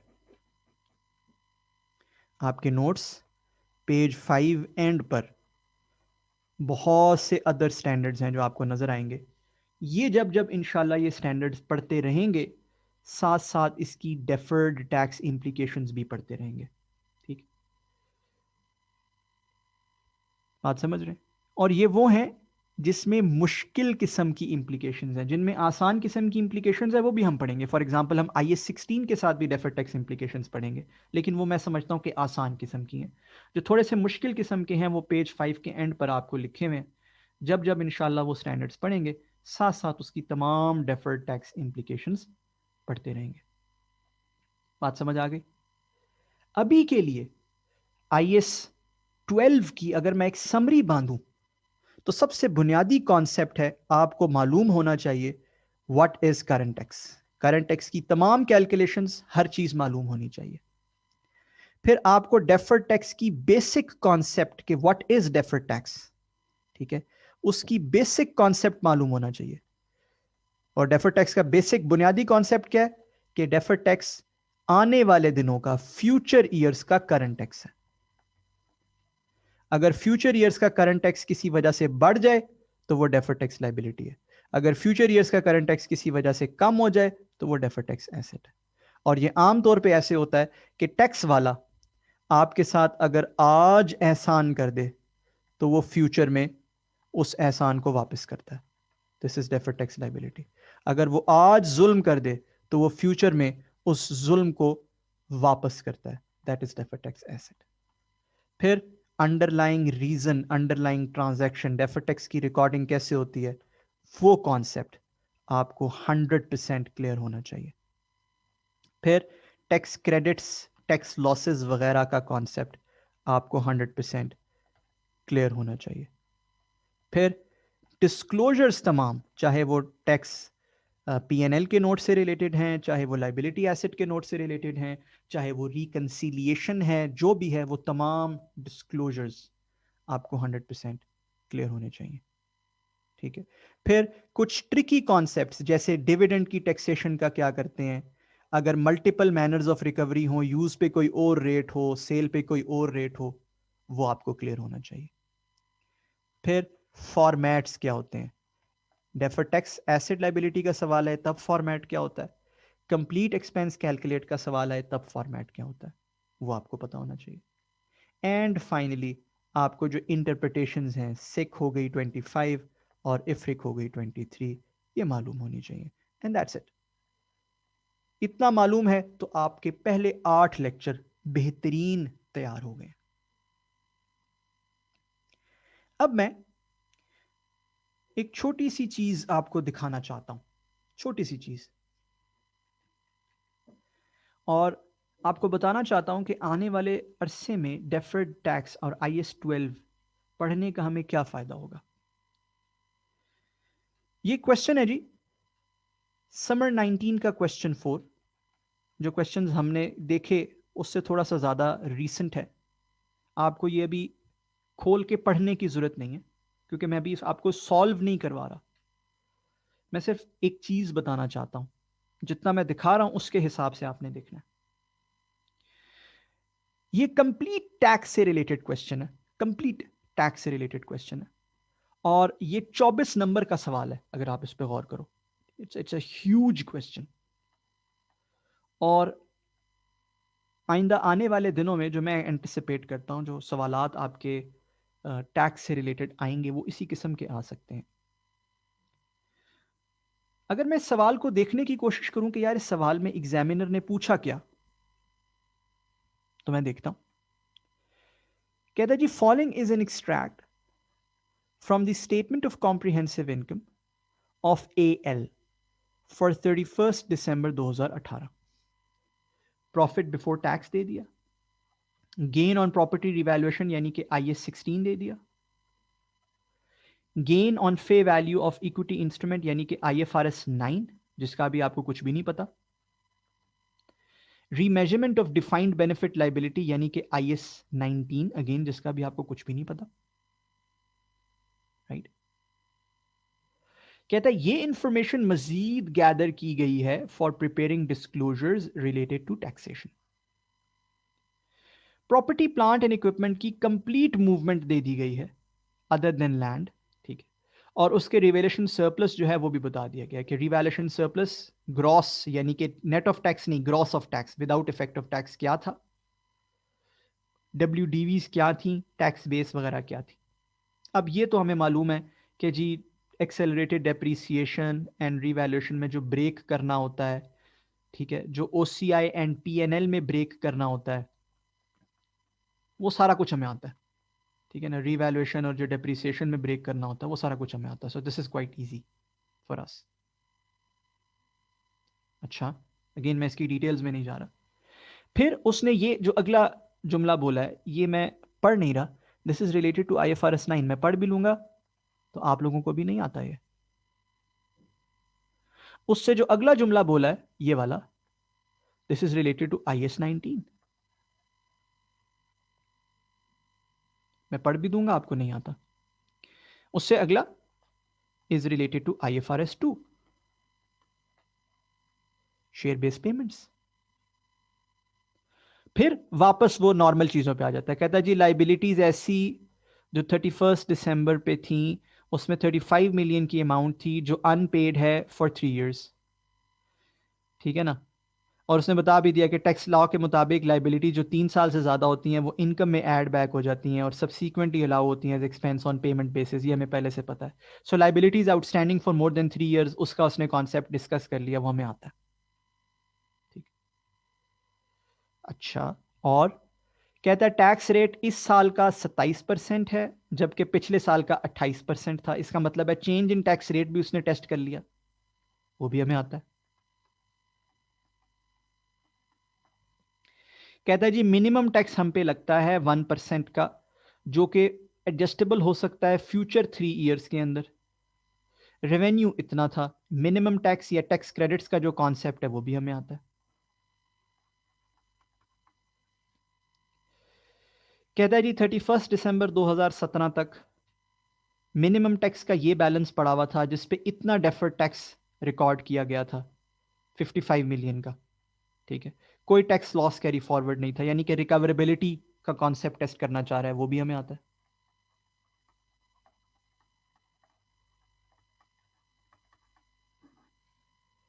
अच्छा, फिर कहता है जी कि आप नोट्स बनाएं टैक्सेशन पर भी, PNL वाला भी, और डेफर्ड टैक्स लाइबिलिटी और एसेट का नोट भी बनाएं, दोनों बनाएं।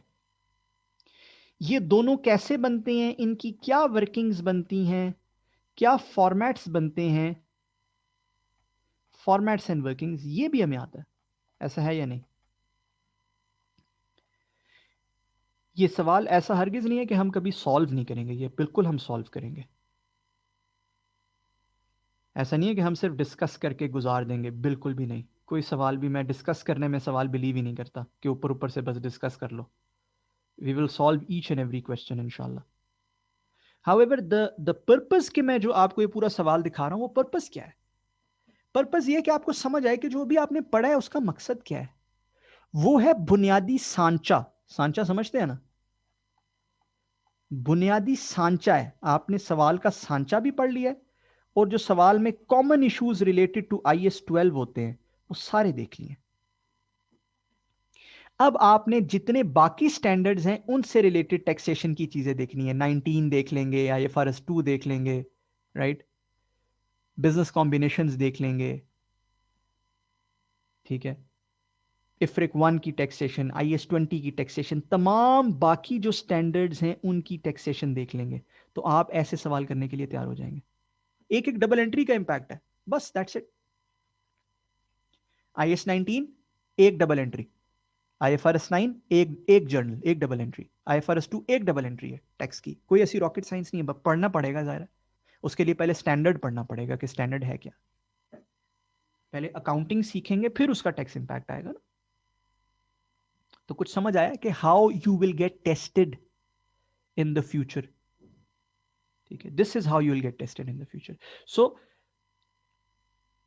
IS 12 will give you the basics, the format, the technique, and then जो फ्यूचर में हम सारे टॉपिक्स और उनकी टैक्सेशन पढ़ेंगे वो नॉलेज कंप्लीट करेगा और फिर हम इस तरह के सवालों के लिए तैयार हो जाएंगे, right. I hope this is absolutely clear for all of you.